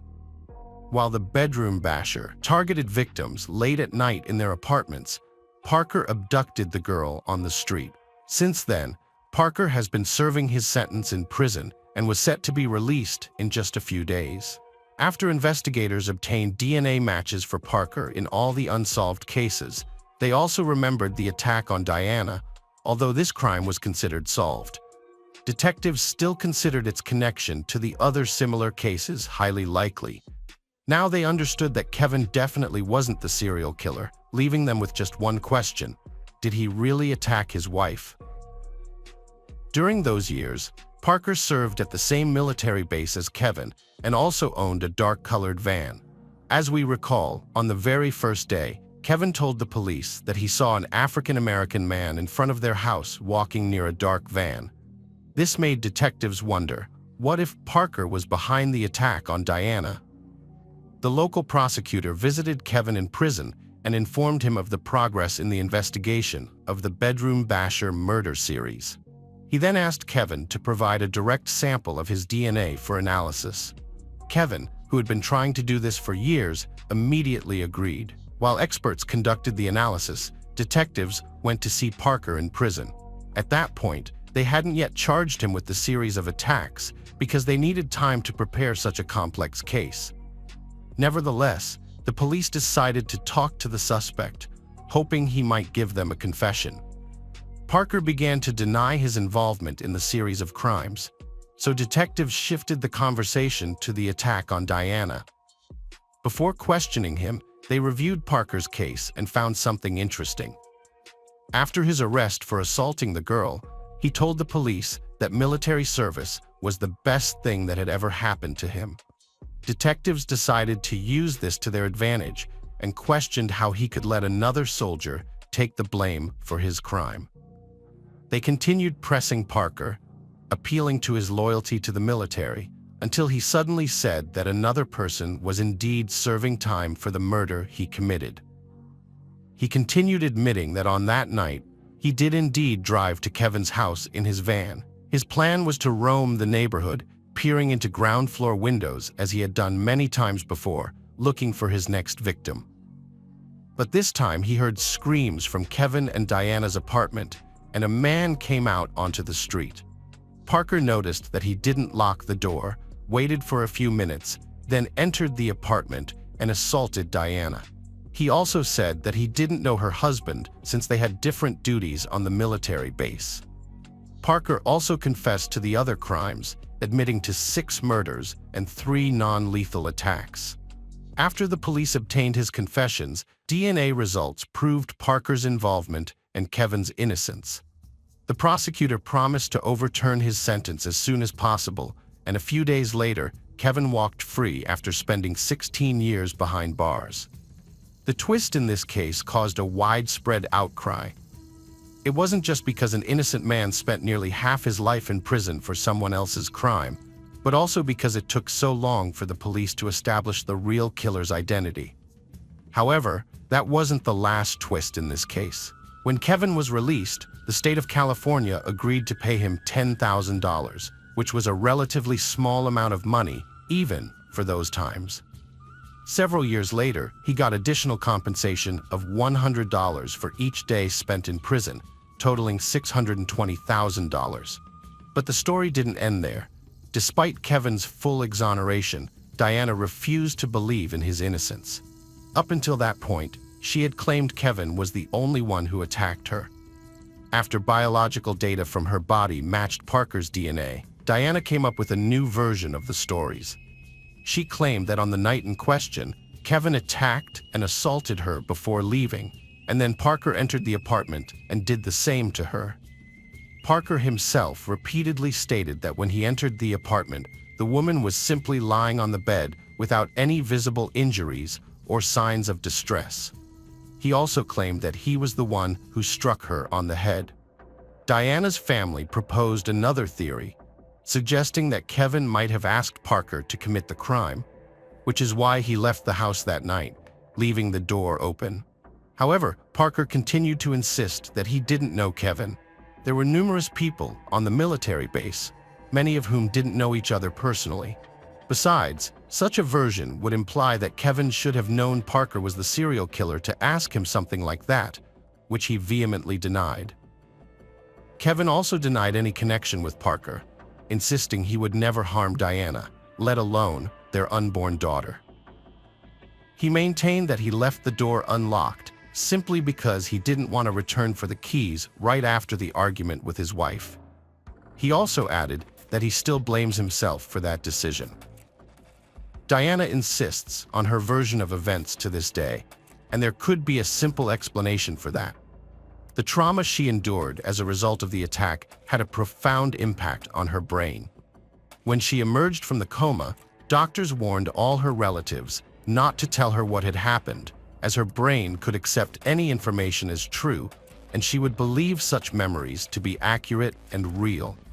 It's worth noting that even at the time of Kevin's release, 16 years after the incident, she continued to experience serious difficulties, such as struggling to process fast speech, indicating that the consequences of the trauma had an irreparable impact on her brain. It cannot be ruled out that the trauma is the primary reason for her conviction of Kevin's involvement. As for Parker, in 1999 he was sentenced to death, but this sentence has never been carried out. After many years of waiting in prison, California imposed a moratorium on executions, so Parker continues to serve his sentence behind bars to this day. Welcome to our channel. Today we're going to take a look at another horrible case with you, the case of Jamie Melgar. Sandra Melgar often lies in her small prison cell, reflecting on the unexpected turns her life has taken. She never thought she'd become a widow and a suspect in her husband's murder. It's unbelievable that a year and a half after his death, a grand jury indicted her, and nearly 5 years later, a jury convicted her based on circumstantial evidence alone, with no clear motive or physical proof linking her to the crime. At 59, every day since her husband's passing has been a living nightmare. In a recent interview, Sandra said that she still catches herself thinking she'll go back home. Her blue eyes were red and puffy as tears streamed down her pale cheeks. She mentioned wanting to tell him things, forgetting he's gone. It doesn't feel like he's really gone. It's like he's temporarily away or on a trip. She added that she tries not to dwell on it, before pausing tearfully. Sandra has been incarcerated at the William P. Hobby Unit, a women's prison in rural Texas, for the past 10 months. Despite her circumstances, she has managed to stay connected with her friends and family, many of whom remain convinced of her innocence. She regularly talks to her daughter, Elizabeth Liz Melgar Rose, although the noisy prison atmosphere and her soft voice often make their conversations difficult. Sandra also keeps in touch with her friends through letters, and they update her on her Pomeranian, Lola, who was present at her house on the night of the incident. Most weekends, Liz's mother, Sandra, gets to spend a couple of hours with a rotating group of friends and family, thanks to the efforts of one of her closest friends who coordinates these weekly visits. Liz acts as her mother's strongest advocate, taking it upon herself to speak on her behalf and passionately discussing what she sees as a grave injustice that has taken a devastating toll on her mother's life, depriving her of both her husband and her own freedom. Sandra is haunted by the memories of the fateful night of December 23, 2012, when her husband met his tragic end. Her inability to recall the events of that night has sparked suspicions among investigators who find it suspicious. Despite this, Sandra remains resolute in her assertion that she did not commit the crime. As Sandra lies in her prison cell, her thoughts often wander back to the evening she and Jamie had celebrated their 32nd wedding anniversary on December 23, 2012.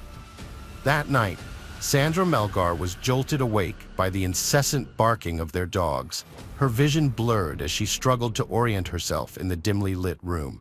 Her body ached and her head throbbed as she lay on the closet floor, her hands and feet bound behind her back, her undergarments soiled. Sandra, at 5 feet 4 inches tall, attempted to stretch out her legs and roll over to look through a gap under her closet door. However, her bindings and the 2 hip replacements she had undergone restricted her movement. Even if she could manage to free herself, a chair had been placed in front of the door to block her access, with the door handle inaccessible from the outside. Inside the bedroom closet, Sandra's husband of 32 years, Jamie Melgar, lay dead, with 31 stab wounds on his hands and chest. The previously white walls of the closet were now stained with blood, and a gray telephone cord had been used to bind his feet together. A medical examiner's report confirmed that Jamie's injuries were all defensive wounds, indicating that he had fought back against his attacker rather than trying to escape. A particularly vicious blow had almost severed his right thumb, which likely caused the extensive blood spatter found in the closet and bedroom. The bedroom was in disarray, with dresser drawers open and contents scattered everywhere. Clothes, books, and pill bottles littered the floor. Sandra's black purse and red wallet had been rummaged through, and their contents were spread out on the blood-stained white comforter. A small white medic stool at the foot of the bed had bloodstains on it, suggesting it had been used as a makeshift surface for the attacker's knife. The back of a nearby wooden chair was also stained with blood. In the jacuzzi bathtub, where Sandra and Jamie had celebrated their 32nd wedding anniversary the night before, several items bore witness to the tragic events. These included a white blouse, a green towel, and a silver chef knife with a 6-inch blade, all stained with blood droplets. The police later identified this knife as the murder weapon, which had been used just hours before the horrific events unfolded. Sandra and Jamie had been celebrating their 32 years of marriage with a romantic dinner at their favorite Mexican restaurant. They had planned to continue their celebration in a relaxing way, with a jacuzzi session accompanied by candles, cocktails, strawberries, and whipped cream. Even after more than 3 decades together, their love for each other remained strong, as Sandra would later tell the authorities. The couple's journey began during their senior year at Lamar High School. Jamie, with his unruly black hair and a somewhat awkward teenage mustache, was immediately drawn to the 17-year-old Sandra, who had blue eyes and blonde hair and sat in front of him in class. At first, Sandra resisted Jamie's advances for weeks, but she eventually agreed to join him and a group of friends for ice skating. Unbeknownst to her, Jamie had orchestrated the whole event, and when she arrived, only Jamie and his best friend were there. The others had mysteriously disappeared. Jamie's charming nature, humor, and penchant for corny jokes eventually won Sandra over. She admired his intelligence, thoughtfulness, and sense of humor, while Jamie appreciated her intelligence, down-to-earth personality, and lack of pretentiousness. They soon became inseparable, and in 1980, 2 years after graduating from high school, they got married in a courthouse ceremony in downtown Houston. On the anniversary of their union, Sandra and Jamie spent a romantic evening in their jacuzzi, reminiscing about their shared history and dreaming of their future together. They discussed selling their home to embark on a world tour, visiting iconic destinations like the Grand Canyon and Ireland, and witnessing the breathtaking Northern Lights. With Jamie's retirement as a computer programmer with the Houston Independent School District just 5 months away, they envisioned buying a beachfront property where they could settle down after their travels. As they chatted, they took turns giving each other massages, culminating in a romantic moment of intimacy. After 2 blissful hours in the jacuzzi, their peaceful evening was abruptly interrupted by their dogs barking. Jamie got out of the jacuzzi, wrapped a towel around himself, and put on Sandra's slippers to attend to the dogs. Little did Sandra know that this would be the last time she would see her husband alive. When Sandra woke up approximately 15 hours later, she was horrified to find herself bound and gagged in her closet, her hands and feet tied, her body sore, and her undergarments soiled. Jamie was nowhere to be found, and the frantic barking of their dogs was now accompanied by unfamiliar voices inside her home. Sandra screamed out in desperation. Herman Melgar stood outside his brother Jaime's house, confused, just after 4:30 p.m. His brother had invited him and his family for dinner, but now, despite ringing the doorbell and calling, there was no response from Jaime or his wife Sandra. What struck Herman as unusual was that Jamie's black truck was parked in the driveway and Sandra's silver car was inside the open garage. He told his family to wait by the front door while he took a look around the backyard, glancing over the fence. Noticing the plastic tarp hanging from the pergola on the back porch, Herman remembered that Jamie had been working on various home improvement projects. Returning to the front yard, Herman decided to check the laundry room door inside the garage. To his surprise, the door was unlocked, so he entered the house. As he stepped inside, Herman was met with an unsettling atmosphere.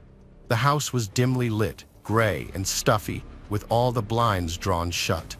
The dogs were barking and jumping around, which added to the eerie feeling that Herman's daughter Marissa would later describe as unsettling.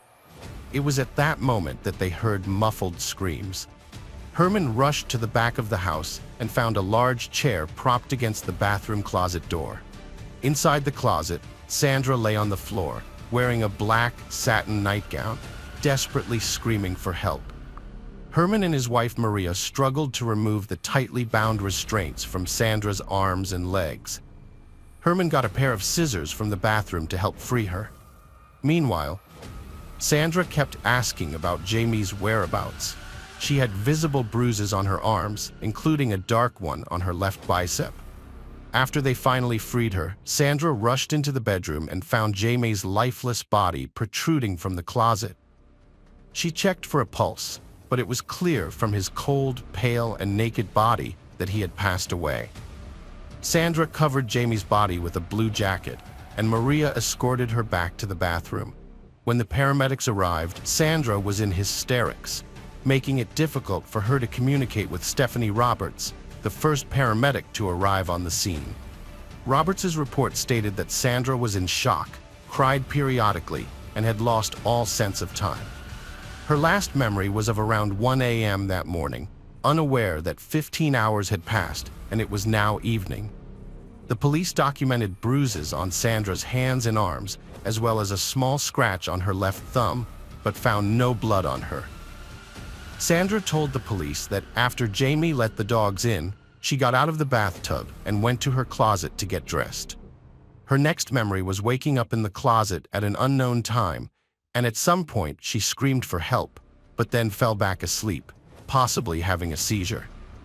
Sandra had several underlying medical conditions, including lupus, rheumatoid arthritis, and grand mal seizures, which had forced her to resign from her job as a licensed vocational nurse. She believed she could no longer perform her duties effectively due to her seizures. In the weeks leading up to Jamie's murder, Sandra had experienced auras, which she knew were warning signs of an impending seizure. During these seizures, she would sleep for hours and wake up in a state of confusion, disorientation, and severe pain. As crime scene investigators carefully searched the house, Sandra was taken to an interrogation room at the Harris County Sheriff's Office. She mentioned that the room was too cold and was subsequently asked to take a polygraph test. Sergeants Cazal and Douay questioned her for 3 hours, focusing on the 36 hours leading up to Jamie's death. Sandra spoke quietly and complained of a headache during the interrogation. She remembered some details clearly, such as removing her boots in the bedroom, changing in the bathroom, and recalling their conversation in the jacuzzi. However, she struggled to remember other details, and her recollection of time was imprecise. When questioned about the timeline, Sandra initially stated that Jamie had left her for 15 minutes to let the dogs in before she got out of the jacuzzi. Later, she suggested it might have been around 5 minutes. Sandra admitted that she was not good at estimating time and was making an educated guess. 2 days after the murder, Liz met with Cazal and Douay to report that several items were missing from the house, including a TV from the bedroom and Sandra's medication bottles of hydrocodone and phenobarbital. She reminded them that a backpack containing a gaming system and games had been left in the garage, which she had previously mentioned to detectives. Liz also shared information about her mother's seizures and health issues, expressing her concern for her mother's fragile state and possible post-traumatic stress. Although she hoped that something might trigger a memory later, this meeting did not yield any significant breakthroughs. Liz continued to follow up with phone calls, even pointing out damage to one of her parents' rental homes. However, the authorities eventually stopped responding to her inquiries, leaving both Liz and Sandra unaware of the investigation's progress. A year and a half after the incident, Sandra was secretly indicted for Jamie's murder by a grand jury in July 2014. Because of state law, grand jury proceedings are confidential, keeping the public unaware of the discussions and evidence presented during the process. Despite the indictment, Sandra's case progressed slowly over the next 3 years, involving at least 4 prosecutors from the district attorney's office, until it was assigned to Colleen Barnett in May 2017. Colleen Barnett had rejoined the DA's office in January of that year, following a 4-year break during Kim A's tenure as district attorney. Throughout her 24-year career, Barnett had built a reputation as a diligent and fair-minded prosecutor, according to both her colleagues and the attorneys who had opposed her in court. She had handled over 70 murder trials, including the high-profile capital murder case of Suzanne Basso, who was executed for luring a mentally disabled man to Texas with the promise of marriage and then killing him. Barnett knew that Sandra's case was tough. There was no clear motive, no confession, and no direct evidence linking Sandra to the crime. Despite the challenges, Barnett was convinced of Sandra's guilt. During the 13-day trial that began in August 2017, Barnett presented Sandra as a cold-blooded killer who carefully planned Jamie's murder, luring him into their bedroom with the promise of sex. Barnett told the jury that Sandra had used a gray telephone cord to tie Jamie's feet, then fatally stabbed him from chest to neck. The prosecutor highlighted the discovery of a bag of sex toys on the bed, which Sandra later claimed was a joke gift from a friend. Although Barnett couldn't exactly say why Sandra did it, she offered several possible motives, including Jamie's life insurance policy with HISD and Sandra's alleged desire to end their marriage. However, as a Jehovah's Witness, Sandra's religion did not allow divorce.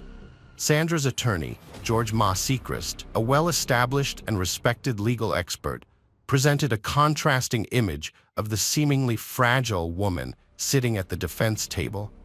According to Sechrist, Sandra was a victim of investigators who had jumped to conclusions, forming a theory within 2 hours of arriving at the crime scene. He backed this claim by pointing out that they had initially attempted to file murder charges while the crime scene investigators were still processing her home. Sechrist emphasized the lack of physical evidence linking Sandra to the crime, highlighting the fact that her blood was not found at the scene and that she had no cuts on her hands. He offered an alternative explanation. Sandra had been the victim of a home invasion, during which she suffered a head injury and was bound in her closet while the intruders killed her husband.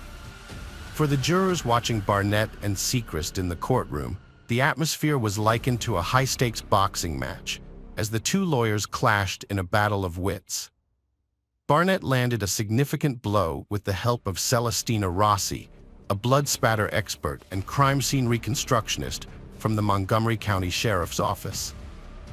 Rossi testified that the evidence at the crime scene contradicted the idea of a home invasion. She highlighted several key points, including the absence of signs of forced entry, the untouched dresser drawers in the bedroom, and a lit candle on Jamie's nightstand, which suggested that no struggle had occurred near the closet where Jamie died. Rossi explained that most of the blood was confined to the closet, with a few exceptions, such as spatter on the back of a chair, the white medical stool, and tiny droplets on the comforter.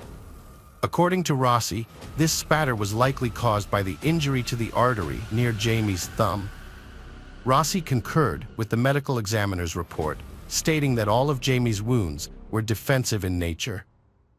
She also noted that Jamie's loaded handgun was inches from his body in the closet, untouched.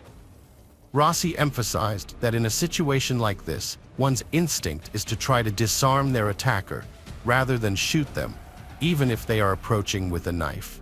After 8 hours of deliberation spanning several days, the jury, comprising 8 men and 4 women, reached a guilty verdict for Sandra on the charge of murder, sentencing her to 27 years in prison. Although this sentence was shorter than the maximum possible 99 years, it was still a significant sentence. In explaining their decision, the jury foreman later stated that by the time Sandra would be released, she would be in her early 70s and might have the opportunity to see her grandchildren, adding that they considered this decision humane as they did not view Sandra as a threat to society. When District Judge Kelly Johnson announced the verdict, Sandra let out a loud shriek and nearly collapsed into her chair. The courtroom, filled with supporters who had been convinced that the trial was merely a formality to prove Sandra's innocence, was left in stunned disbelief. Despite attempts to reassure Sandra that everything would turn out fine, perhaps to boost their own morale, the reality of the situation suddenly became clear, and everything fell apart. Sandra, clad in a red blazer and relying on a cane, was escorted out of the courtroom, where she paused to share a final emotional hug with Liz. Once they released each other, Liz crumpled to the floor, overwhelmed by grief.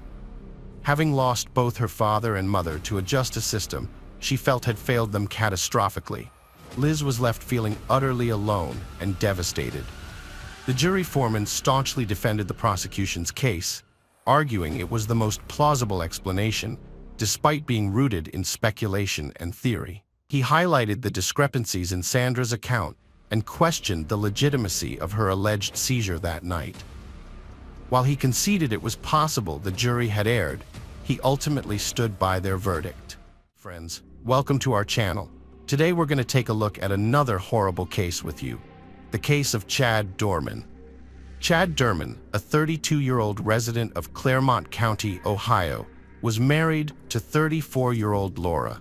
Together, they had a blended family consisting of Laura's 16-year-old teenage daughter, Alexis, from a previous relationship, and their 3 young sons, Hunter, Clayton, and Chase, aged 3, 4, and 7, respectively. The 3 boys were inseparable, shared a love for sports, and were known for their humorous and affectionate nature.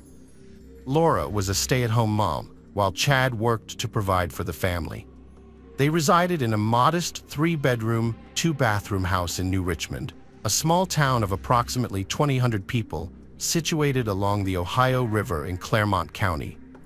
Until tragedy struck, they lived an ordinary and unassuming life. On June 15, 2023, Chad returned home from work earlier than usual and decided to take a nap with his family. He invited his wife Laura and their 3 sons to join him in their bedroom, where they all sat together, laughing and chatting. Unbeknownst to Laura, this loving moment was about to turn into a nightmare. After a few minutes, Chad got up and opened the gun safe beside their bed, loaded the Marlin Model HC-22 rifle, and shot his 4-year-old son Hunter twice. Meanwhile, their daughter Alexis was watching TV in the family room when she heard the gunshot. She rushed to the bedroom and witnessed the horrific scene of her brother being shot as she reached the doorway. Terrified, Alexis turned and ran as fast as she could. Laura, who was with her children, rushed to help her child Hunter. She then yelled at the other kids to flee and save themselves. Alexis saw the oldest boy running out the wrong door towards a field and shouted at him to keep going. Chad followed him, and moments later, he shot his 7-year-old son Clayton. After Clayton fell to the ground, bleeding badly, Chad stood next to him, seemingly triumphant. Alexis witnessed the entire scene, horrified. She then ran into the house, grabbed her youngest brother, and escaped to safety, desperate to protect their lives. Chad chased after Alexis and caught up to her, raising his gun and ordering her to put down the 3-year-old Chase. Alexis wept and begged Chad not to shoot her, pleading with him to stop. Chad attempted to shoot her in the head, but luckily he had just run out of bullets. Alexis fled to the nearby fire station, where she stopped a passing woman and urgently told her that her stepfather had killed her entire family. She then called 911 at 4:15 p.m. She was running down the street, saying her stepfather had killed everyone in her family.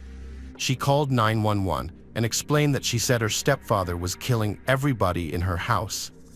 The 911 operator asked if she could tell how many people had been shot. She replied that she thought it was 2 children. Meanwhile, 3-year-old Chase was reunited with his mother. However, a heated argument erupted between Chad and Laura over custody of Chase. Chad attempted to wrestle Chase away from Laura, but she clung to him desperately, trying to shield him from harm. In a shocking turn of events, Chad bit Laura and then pressed the gun to her thumb, firing it. Severely wounded, Laura released her grip on Chase. Chad then callously shot Chase in the head. Afterwards, he coldly arranged the lifeless bodies of all 3 children in a straight line. Having committed the atrocities, Chad sat calmly on his front porch, feigning nonchalance, while Laura lay inside the house, screaming for help. Following the 911 call, police officers arrived at the scene at 4:25 p.m. When they arrived, they found Chad sitting on his porch, a rifle beside him. The officers promptly apprehended him and put him in handcuffs. Chad displayed a calm demeanor and offered no resistance. While one officer restrained him, another tended to the three victims. Despite their efforts, paramedics were unable to save the children, who succumbed to their gunshot wounds. Laura was subsequently rushed to the University of Cincinnati Medical Center to receive treatment for her injuries. Chad Derman's stepdaughter, Alexis, was fortunate to have escaped the tragic events alive. On June 15, 2023, she managed to flee the house, the same day Chad killed his three sons. The police arrested him at 4:27 p.m. When officers apprehended him, he displayed a surprising calmness and politeness, as if nothing out of the ordinary had occurred. Subsequently, he was taken into custody for further questioning and investigation. During the interrogation, Chad Derman confessed to the police that he had been planning the murders since October 2022. He also revealed to the investigators that he had gone without sleep for 3 to 4 days, overwhelmed by the unbearable thought of killing his own sons. These confessions provided a disturbing insight into his state of mind in the lead-up to the tragic events. The investigation continued, focusing on whether Chad had a history of violent behavior. To this end, investigators examined his phone records, which showed that he had mainly been cited for traffic violations in Clermont County, with one exception, an incident when he was 18 involving criminal damage. Furthermore, they discovered a domestic violence case from 2010 in which Chad was accused of choking his father, Keith Derman. However, the case was eventually dropped when Keith Derman failed to appear in court to testify for the prosecution. These records provided valuable insight into Chad's legal history and his past interactions with law enforcement in the county. During the investigation, a neighbor, Richard Van Kanen, shared his observations with a news channel, stating that Chad was consistently angry, yelling at his wife and kids, and belittling them. The woman who had called 911 also gave an interview to the news channel, describing how she had been running with her little black lab, screaming for someone to call 911 because her stepfather was shooting everyone in her household. Investigators looked into whether Derman was experiencing financial difficulties. They discovered that he had bought a converted manufactured home on a 3-acre property in 2016 for $75,000 and had been paying his property taxes up to 2023, suggesting that he wasn't having trouble with his mortgage payments. Detectives also spoke with Keith Derman, Chad's 59-year-old father. He was in a state of complete shock upon learning what his son had done and couldn't fathom how his child could commit such a heinous act. The father revealed that Chad had been dealing with some personal issue that had become too much for him to handle and that he might have kept many things hidden from him. Keith Derman tearfully described Chad as a good kid, expressing deep distress over the situation. On June 23, 2023, Chad initially entered a guilty plea and confessed to his crimes during the first court hearing. However, in a surprising turn of events, he later maintained his innocence and pleaded not guilty to the charges against him during the subsequent court hearing on the same day. The judge described the case as an evil horror that was impossible to process and incomprehensible cruelty.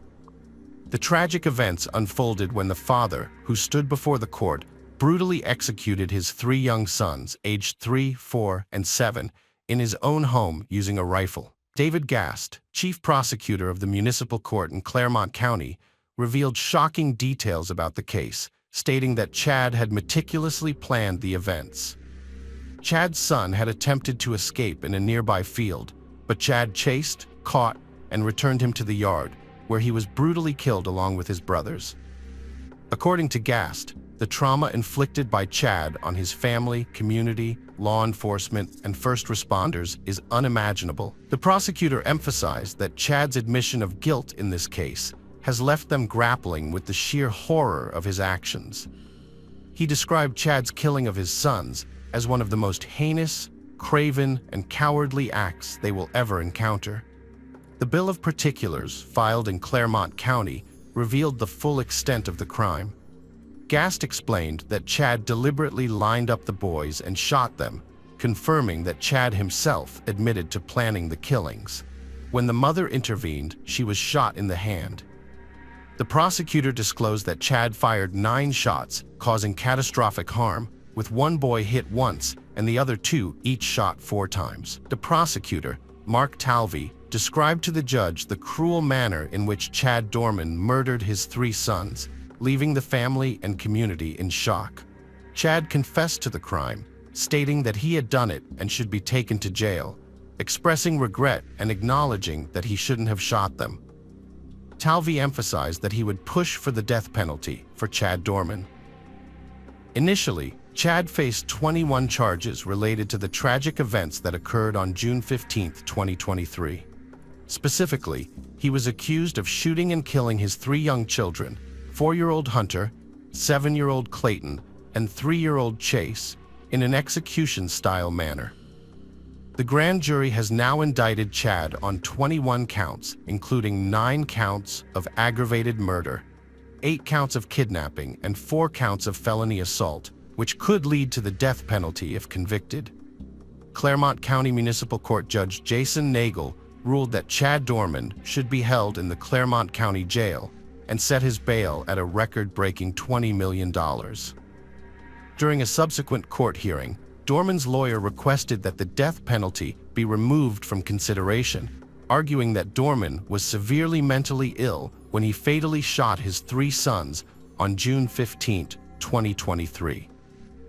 Dorman has since pleaded not guilty by reason of insanity nearly 9 months after the incident. The Claremont County prosecutors allege that Dorman deliberately killed his 3 young sons. Experts will reassess Dorman's mental state at the time of the murders. Dorman's lawyer maintains that executing someone with severe mental illness is cruel and unusual punishment, violating both the Ohio and U.S. constitutions. Those suffering from severe mental illness at the time of the alleged offense are not as morally responsible as others. The prosecution has requested a mental evaluation, and a court date was set for May 3, 2024, to discuss the lawyer's request. Chad's lawyers had agreed to provide a report from a mental health expert by June 3, 2024, to support their claim that he was mentally ill when the crime occurred. During a March 2024 court hearing, Chad's lawyers contended that the Claremont County Sheriff's deputies failed to uphold his Miranda rights following his arrest. The judge has subsequently ruled that Chad Dorman's confession, allegedly given during his interrogation, will be dismissed this Friday.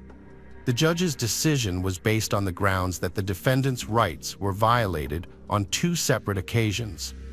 Firstly, when police omitted parts of the Miranda warnings, and secondly, when detectives continued questioning Chad Dorman after he requested an attorney. The prosecution called several witnesses, including police officers who responded to the scene, to describe their encounters with Chad. According to prosecutors, almost all of Chad's interactions with the sheriff's deputies and detectives were recorded. The first witness to testify in court was Claremont County Deputy Chad P. Mann, a K-9 handler deputy. Deputy P. Mann stated that he was the first officer to arrive at the scene, and the first thing he noticed was the defendant sitting on the porch near a rifle. After a lengthy court hearing, Judge Richard Fank ruled that the investigators failed to follow proper procedure during Chad's arrest in June 2023, violating his Miranda rights. Chad's lawyers argued that he requested a lawyer at least twice during his 3-hour interrogation, but detectives ignored his requests and continued questioning him. They also claimed that Chad's initial guilty plea was a result of pressure from investigators. The judge's decision stated that the detectives did not fully inform Chad of his rights before the interrogation, making any statements he made during that time inadmissible in future court proceedings. This ruling significantly impacted the trial, limiting the evidence that could be presented against Chad and adding complexity to the legal process, which has heightened public interest in the case. If convicted, Chad faces the death penalty, with his trial set to begin in July. However, this recent ruling may alter the course of the trial. A final court hearing is scheduled for June 14th, just before the anniversary of the incident, and the trial is expected to take place from July 8th to August 2nd, 2024. The motive behind Chad's actions remains unknown. Speculation suggests that he may have been motivated by a belief that his 34-year-old wife was cheating on him, but this is unconfirmed.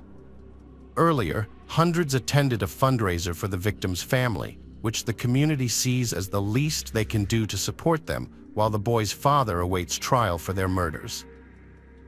A memorial service was held on June 26th at First Baptist Church of Glenestee to honor the three boys. At the family's request, community members wore bright colors.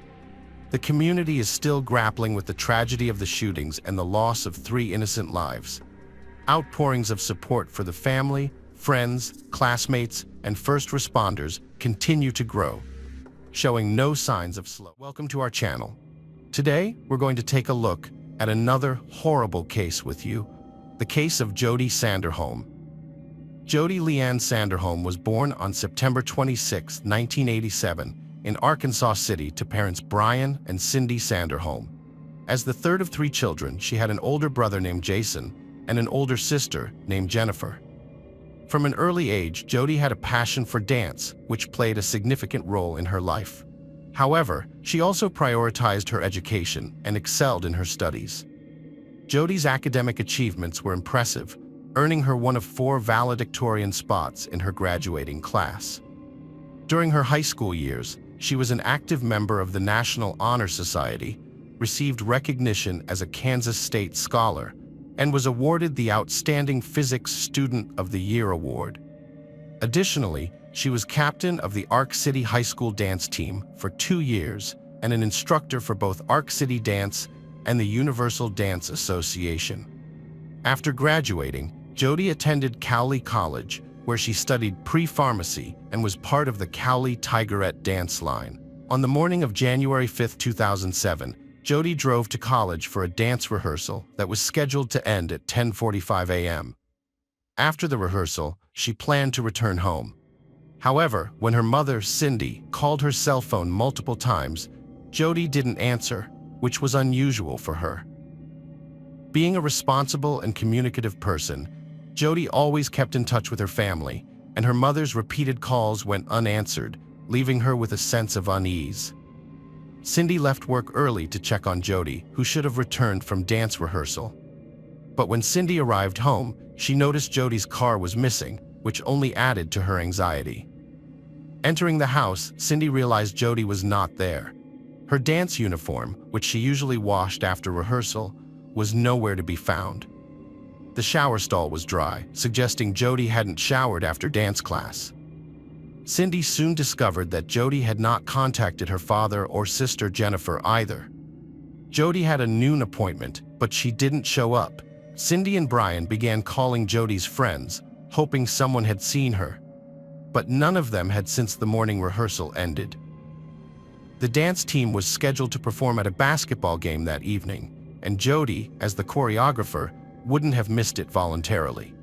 However, she didn't show up.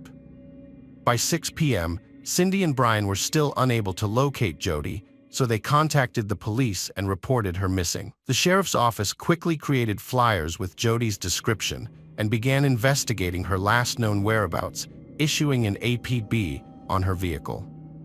On January 6th, Jodi's best friend, Lori Leglider, whom she had known since high school and had danced with, provided crucial information to the police. The 2 friends had also attended Cowley College together, where they studied dance. Lori told the police that she had left her job at Sirloin Stockade in Arkansas City around 10 p.m. on Tuesday, January 2nd, and had noticed a light blue car driving by the restaurant multiple times as she departed. Lori noticed a car following her on her way home, which made her feel uneasy. To test her suspicion, she turned onto different streets, but the car behind her kept following. Frightened, she drove to the local police station and parked, hoping the stalker would leave her alone. When she didn't see the car anymore, she drove home. However, she soon saw the car again, so she returned to the police station parking lot and waited in her car for a while before driving home. Lori initially thought it was a prank, but she didn't report the incident to the police. On January 5th, Lori and her friend Jody arrived at the college for a dance team rehearsal. Lori recognized the same light blue car that had been following her, and she saw the driver, 23-year-old Justin Thurber, who was a local resident. Although Lori didn't know Justin personally, she had seen him with his older brother and friends before. After practice, Lori and Jody planned to meet up later, but Jody never showed up. It was then revealed that several dance team members had also seen Justin lurking around the college campus that week. In the initial stages of the investigation into Jody's disappearance, police searched the city thoroughly but couldn't find her car within the first 24 hours. The city of Arkansas is surrounded by open fields and wooded areas, making it a challenging task. To aid their search, authorities brought in a fixed-wing aircraft to scour the region from above. They hoped to spot Jody's car, which was larger and easier to detect than a person. The police investigation revealed that the last signal from Jody's cell phone was received from a tower near the Kaw Wildlife Area, a vast wooded region along the Arkansas River. At this point, only one suspect had emerged, Justin Eugene Justin, identified by Lori Legliner and other members of the dance group. Notably, Justin was already familiar to the police due to a prior incident in 2004 when he was charged with illegal possession of banned substances despite his young age. Justin was sentenced but didn't serve time in prison. Instead, he was released. However, just 3 months later, he was arrested again for stealing in Probate Nation, violating his probation. In October 2005, he was charged with disorderly conduct. 3 months after that, he was arrested for petty theft and found with illegal drugs. Then, on December 31, 2006, just 6 days before Jody's disappearance, Justin was arrested for theft once more. After posting a $3,000 bail, Justin was freed on New Year's Eve. The very next day, January 1st, he pretended to be a police officer, causing a public disturbance. When the real police arrived, Justin claimed to have chest pain and was taken to the hospital rather than the police station. It's unclear why he wasn't arrested after being discharged from the hospital, and it's also unclear how he managed to avoid consequences for his actions. A family tie to Cowley County Police might have influenced events. On January 6th, an officer spotted Justin's Cadillac at his parents' house and initiated a conversation. Justin's father invited the officer in. When questioned about his previous day's whereabouts, Justin said he drove to Winfield, 13 miles outside Arkansas City that morning. In Winfield, Justin met up with a friend and 2 acquaintances of his friend, whom he didn't know well. The 4 of them then drove around the countryside in one of the acquaintances' cars until it became stuck on a dirt road near Cedar Vale. Justin claimed that he proceeded to walk towards Arkansas City, a 30-mile journey from Cedar Vale. After 6 hours of walking, he grew tired and called his father to come pick him up. Justin's father backed his son's story, saying he'd picked him up near Cali State Fishing Lake, where Justin was wet and dirty.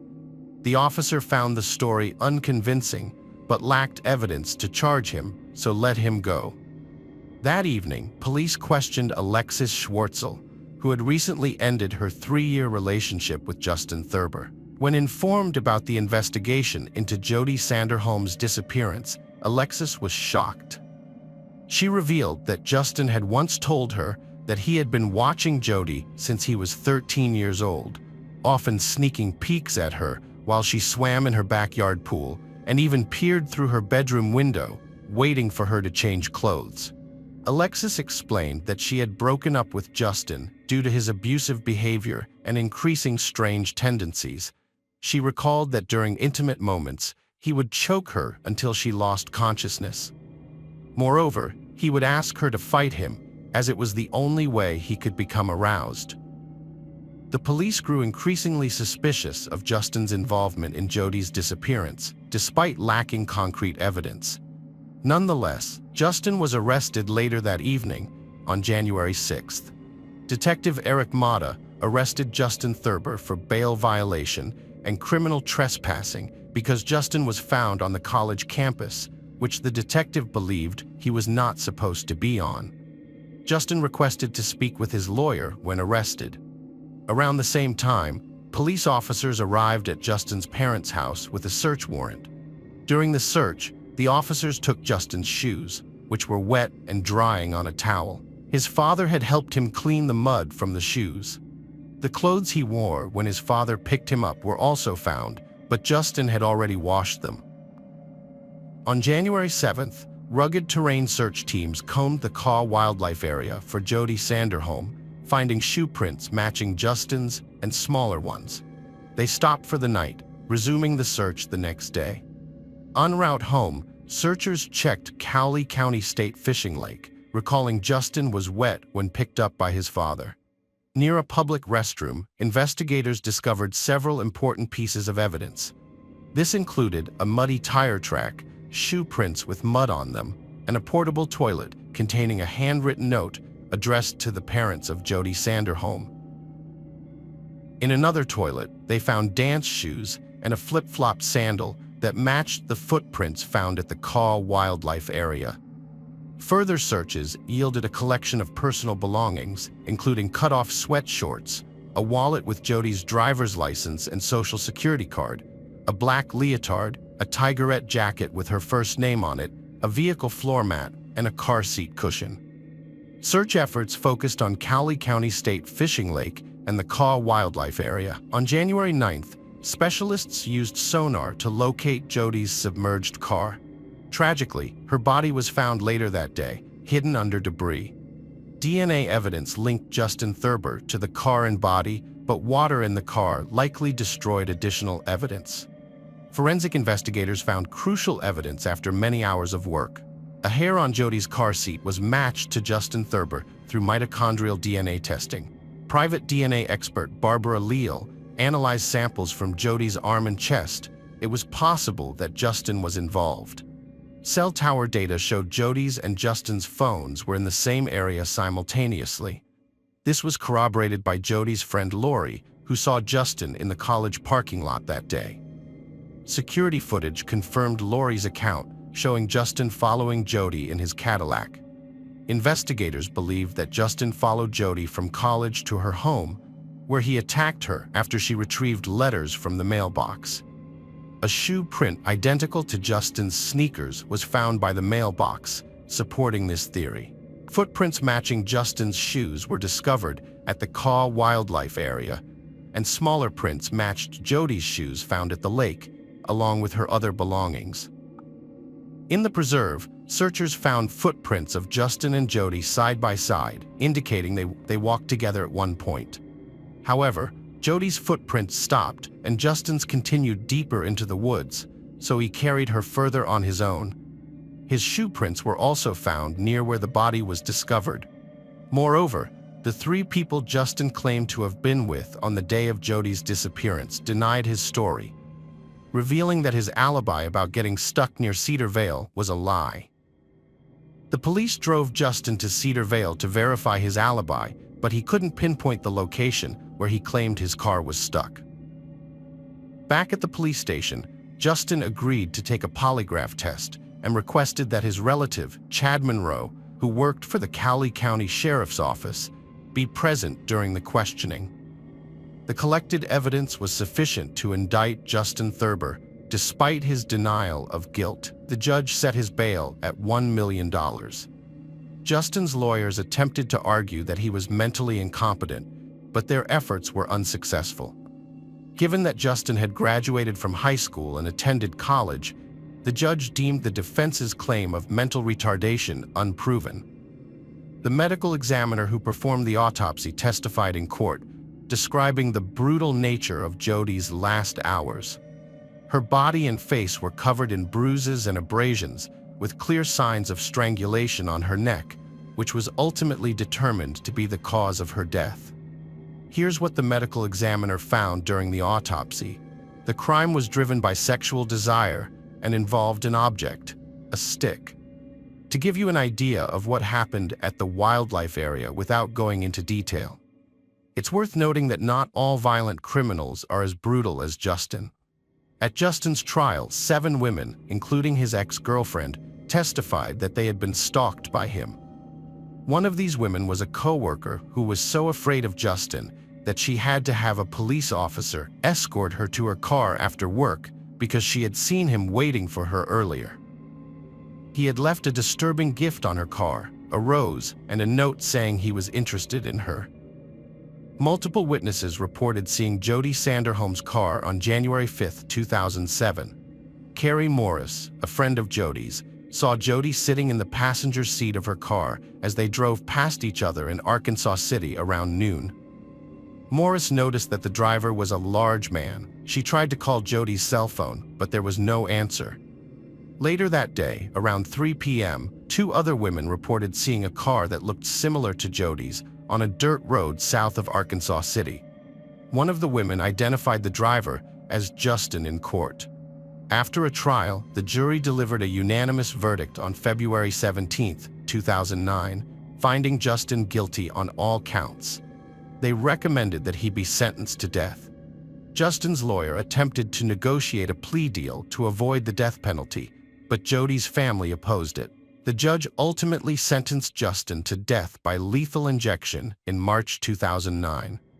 In 2008, Kansas expanded its stalking laws, increasing police authority and the definition of stalking behaviors. Since his sentencing, Justin Thurber has continued to appeal the court's decision.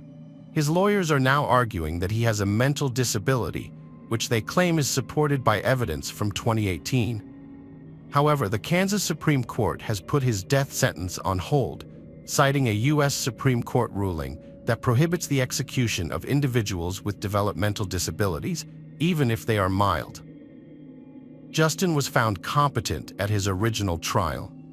Years later, Jodi's mother, Cindy Sanderholm, attended a hearing and was outraged that Justin had written letters to girls while in prison, seeing it as proof of his competency. Justin is currently appealing a death sentence, and a 2020 state law gives him the opportunity to request an attorney to assist with post-conviction DNA testing from the Cowley County District Court. This is significant because, despite it being 16 years since Jodi Sanderholm's murder, the case is still not fully resolved. Additionally, the speaker believes that Jodi pleaded for her life, but Justin did not spare her, denying her a second chance. Kansas reinstated the death penalty in 1994, but no one has been executed since then. In fact, the last execution in Kansas took place in 1965. Since the reinstatement, 10 people, including Justin, have been sentenced to death, but none of their sentences have been carried out. According to Adam Fan and Steele, spokesperson for the Kansas Department of Corrections, there are no plans for future executions.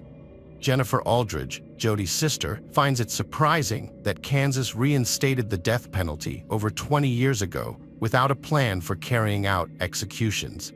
She believes this issue should have been discussed when the penalty was reinstated. Even if Justin's death sentence is upheld, it is likely that it will not be carried out.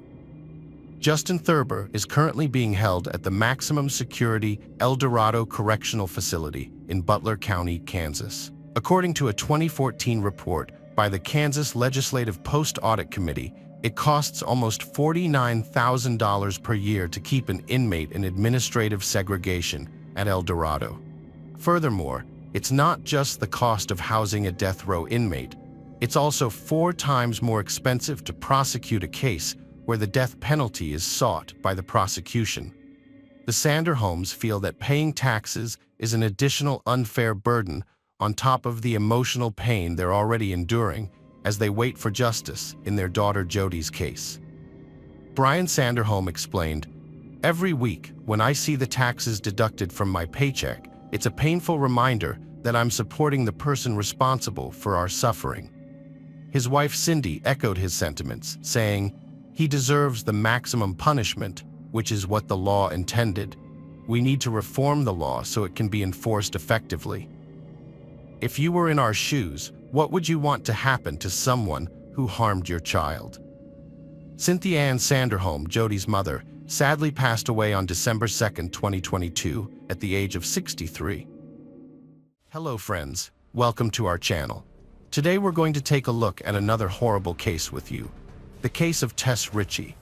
Tess Ritchie was the youngest of 5 sisters, born on November 30, 1994. She spent her childhood in North Bay before moving to Toronto at the age of 19. According to her sister Verena, Tess loved her life, dogs, and family. She worked as a waitress in Toronto, but her dream job was to become a flight attendant and travel the world. Although Tess struggled to find a job she liked, her family was always willing to support her financially. Some sources suggest that after failing to find work at an airline or hotel, she began learning Italian and searching for job opportunities in Italy online. Tess also created content on YouTube, with her last video uploaded on February 23, 2014, nearly 4 years before the events we will discuss. In that video, Tess shared her personal experiences and the challenges she faced.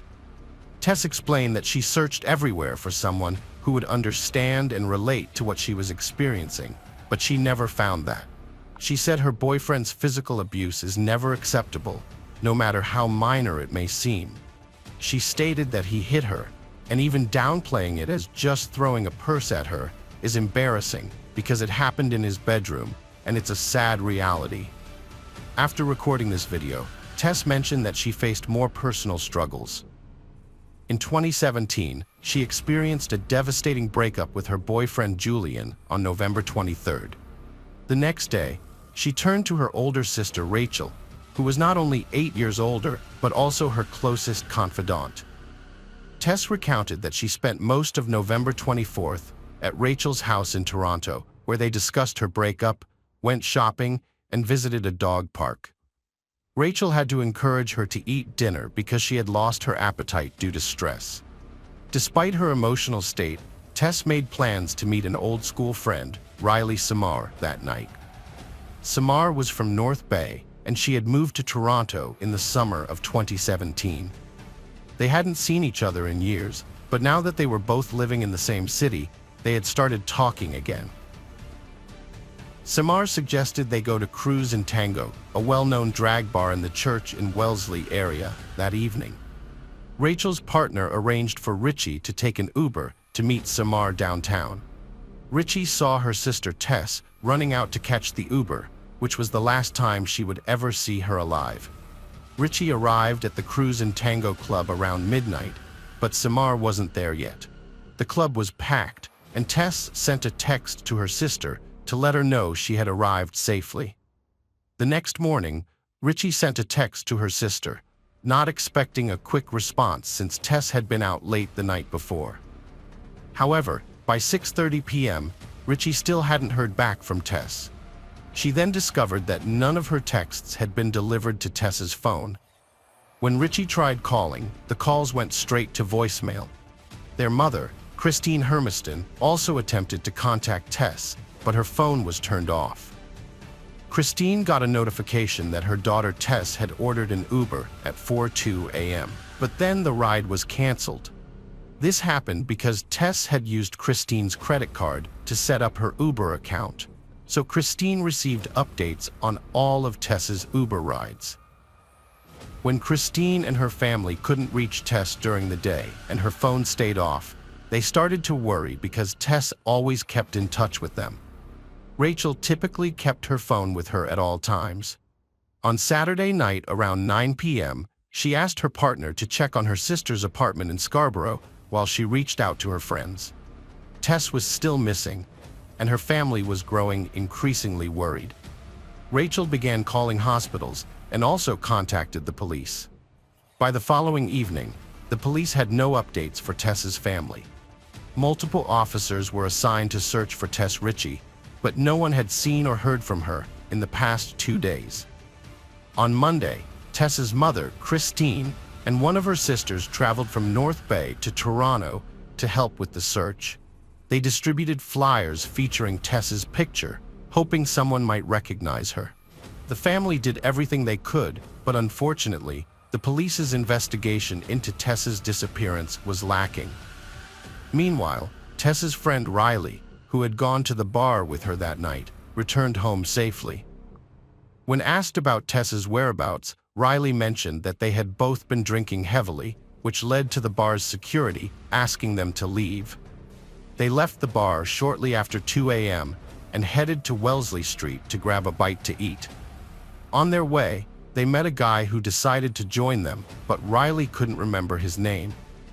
Once on Wellesley Street, they ordered hot dogs. Tess asked for a vegetarian hot dog, which led to a disagreement with the vendor. Tess thought she received a meat hot dog, and Riley noted that Tess accidentally sprayed mustard all over the vendor's cart. After that, Tess, Riley, and their new companion ran to Dundonald Street. There, they encountered a woman named Michelle on her porch and struck up a conversation that lasted about 20 minutes. Tess confided in Michelle about her recent breakup and how difficult it had been for her. Michelle offered her support, and they even exchanged phone numbers. Michelle observed that Richie seemed to be trying to enjoy himself, but when she looked into his eyes, she noticed a deep sadness. The breakup with Julian seemed to be affecting Riley heavily. Riley reassured her that things would improve and encouraged her to stay strong. At 4 a.m., Riley got a text from her boyfriend asking her to come home. She said goodbye to Tess and headed towards Yonge Street before going home. Tess felt let down that Riley had left so early. At 4:02 a.m., she ordered an Uber, suggesting that she decided to go home too after Riley left. The Uber driver arrived at 4:14 a.m., but Tess was not there. On Wednesday, November 29th, just a day before Tess's 23rd birthday, Christine began handing out flyers with her daughter's picture in the area where Tess was last seen. Since Riley had separated from Tess on Dundonald Street, Christine decided to investigate that area.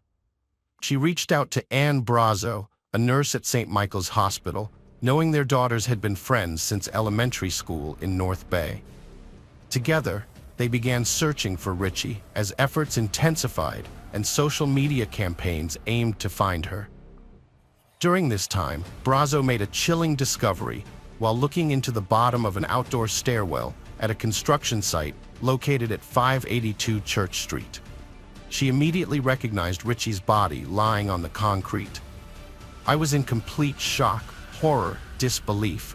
I couldn't understand what I was seeing," said Anne, fighting back tears. Feeling frightened, she noticed dust from a nearby gravel pile settled on Richie's body. Brazo let go of the staircase railing and stepped back down the gravel driveway toward Church Street. Meanwhile, Hermiston was further up the sidewalk, unaware that her daughter's body was so near. Brazo called out to her, "Christine, come back here. There's a girl in the stairwell. You need to come back." Hermiston turned and ran down the driveway, stopping suddenly at the stairwell. After a few moments, she began to scream, pleading with God for assistance. Tess's death presented a heartbreaking event for her entire family. They discovered her body only 300 yards from the bar where she had been before disappearing, and just 20 yards from the last place her friend Riley saw her. This situation raised many questions about the police's response, especially since her body had been found just a couple of blocks from the bar. After Anne and Christine located Tess's body, an anonymous police source shared new information with the media. It was reported that Tessa had advertised her intimate services online and had worked at a strip club.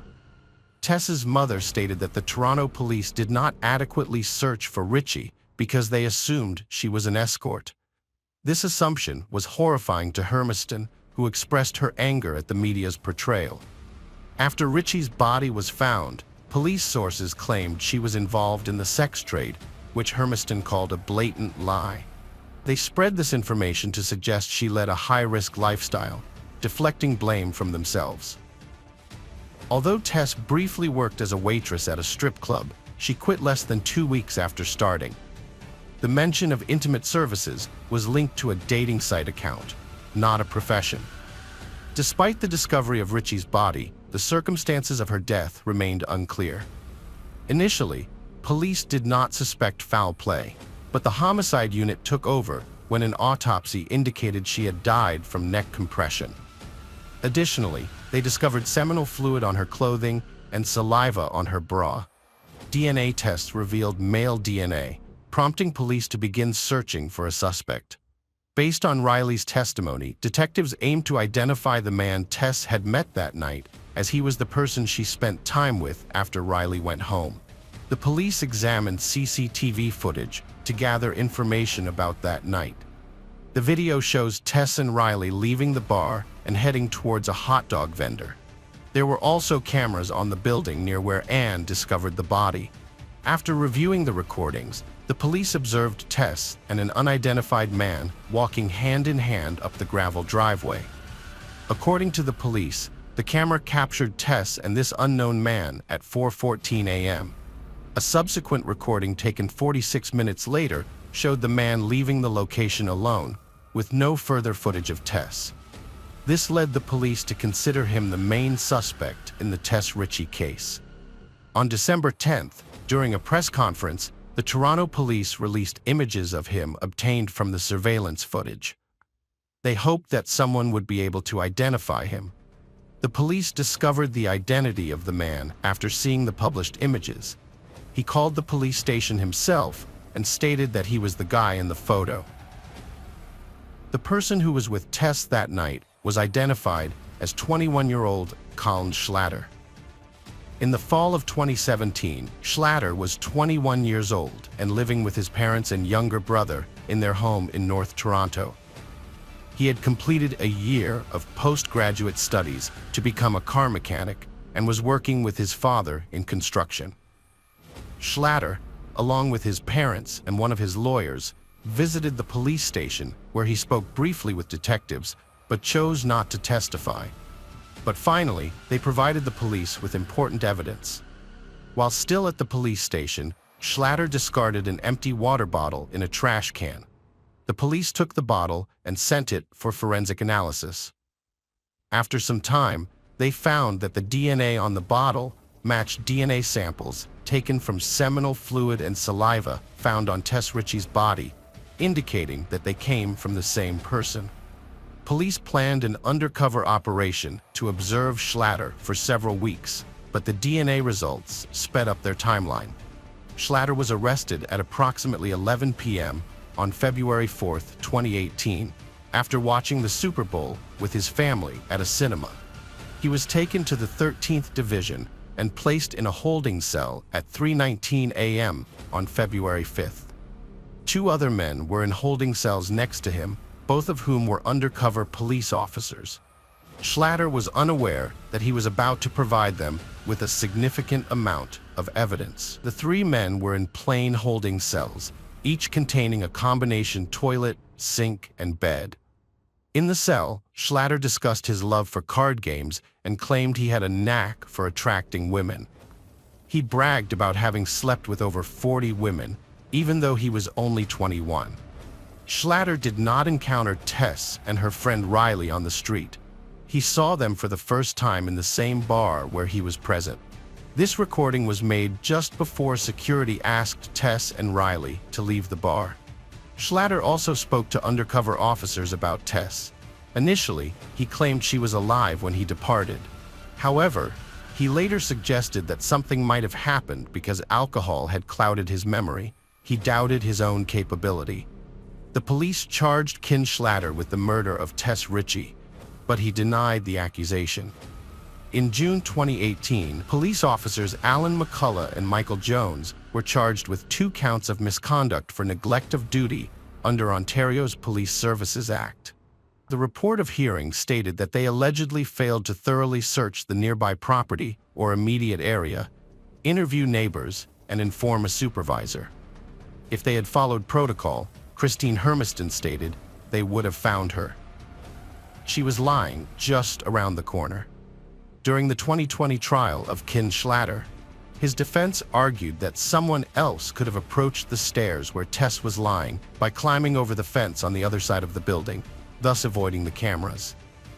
The lawyers even named another suspect, but the police thoroughly investigated and interrogated this person, finding no evidence linking him to Tess's death. DNA evidence pointed to only one person, Ken Schlatter. Schlatter, a slight man who appeared soft-spoken in court, explained that he has a speech defect, causing him to slur his words and stutter sometimes. He claimed that Tess offered him a place to hide from prying eyes at 4:02 a.m., which explained the presence of his DNA on her belongings. Tess Ritchie had ordered an Uber, but when the driver arrived at the pickup point at 4:14 a.m., she wasn't there. Instead, Calvin Schlatter approached her again. They sat down on a bench at the corner of street. Schlatter stated that Tess seemed upset after their argument, so he went over to check on her. Schlatter claimed Tess asked him to sit and talk, but with no audio on security videos, it can't be confirmed. He said she was upset about her breakup, so he shared a similar experience to comfort her. Schlatter claimed that later, Tess asked if it was okay to kiss him. He said they stood up, hugged, and kissed each other. However, there is no footage of this kiss on the available CCTV footage. Schlatter claims that Tess Ritchie asked him to accompany her to the driveway at 582 Church Street and then down the outdoor stairwell. However, the prosecution questioned his motives, as an Uber driver was waiting for Tess at the time. It is unclear what Schlatter said to Tess to persuade her to walk with him into the darkness at 4 a.m. According to Schlatter, they kissed for a long time, and he ejaculated in his pants. He wanted to take things further, but Tess refused. Schlatter states that after this, he invited Tess to his house, but she declined and told him to leave. He claims that he left, and Tess was alive when he departed.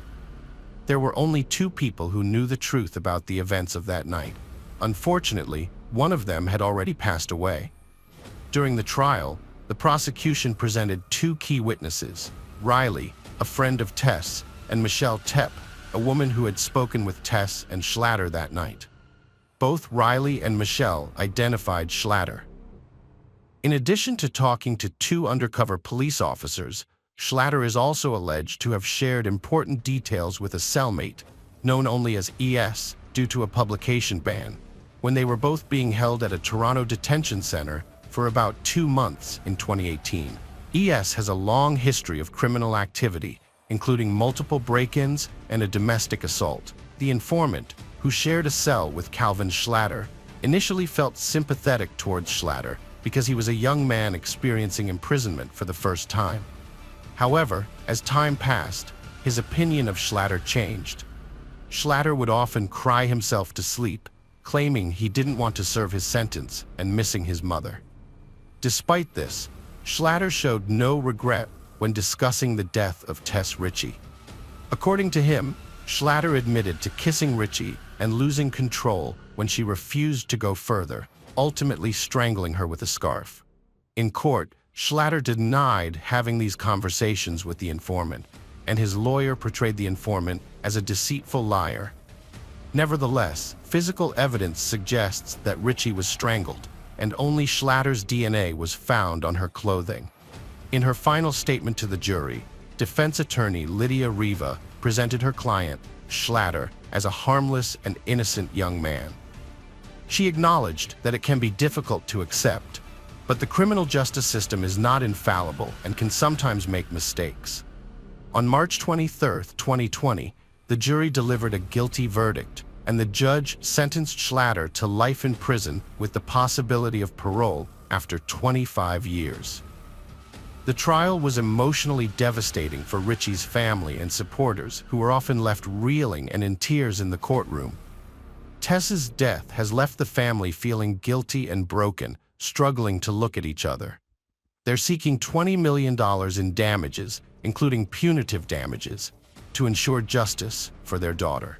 Hello friends, welcome to our channel. Today we're going to take a look at another horrible case with you. The case of Sarah Johnson. In the quiet town of Bellevue, Idaho, a typical Tuesday morning on September 2, 2003, turned into a chaotic scene. At 6:20 a.m., residents were jolted by the sound of gunshots, followed by the wailing of sirens as sheriff's deputies from Blake County rushed to the Johnson residence. Inside the house, officers found a gruesome scene. Diane Johnson had been shot once in the head and was found in bed, while her husband Alan Johnson lay dead on the floor, having been shot once in the chest. A 16-year-old girl named Sarah was left shaken but unharmed after a traumatic event. As detectives investigated the scene, they discovered surprising secrets that ultimately led to a stunning discovery. But who had Sarah's parents, Diane and Alan, wronged, and what series of events led to their heartbreaking deaths? A frantic 911 call was made after a neighbor reported a horrific crime. The caller stated that a 16-year-old girl, Sarah Johnson, had arrived at her doorstep, frantically screaming that her parents had been shot. The caller reported hearing 2 gunshots. According to the neighbor, Kim, Sarah had run to her house in a state of panic, claiming that her parents, Diane and Alan Johnson, had been murdered. The police and emergency responders were immediately dispatched to the scene. Upon arrival, law enforcement officials entered the house and were met with a disturbing scene. They found Diane, 52, in bed with a fatal gunshot wound to her head. It appeared that she had been killed while she was asleep. The walls and ceiling near the headboard were splattered with blood, and a fragment of her skull was found on the floor. Alan's body was found on the floor beside Diane's side of the bed. He was wearing only a towel, and a large pool of blood had formed around him. Initially, police thought they had a clear-cut murder-suicide case. However, as they took a closer look at the crime scene, their theory quickly unraveled. At the scene, investigators noticed the sound of running water and followed the trail of blood to the adjacent bathroom. The shower was still on. Once they turned off the water, they observed blood splatter on the walls and a single bullet hole in the shower wall. The officers then expanded their search of the house for more evidence. In the bedroom where Diane's body was found, investigators discovered what they believed to be the murder weapon, a .264 caliber Winston rifle, on the floor. At the foot of the bed, 2 kitchen knives were also discovered. Another knife was found on the bed of the Johnson's son, Matt. The placement of these knives baffled investigators. The presence of the knives at the scene raised many questions.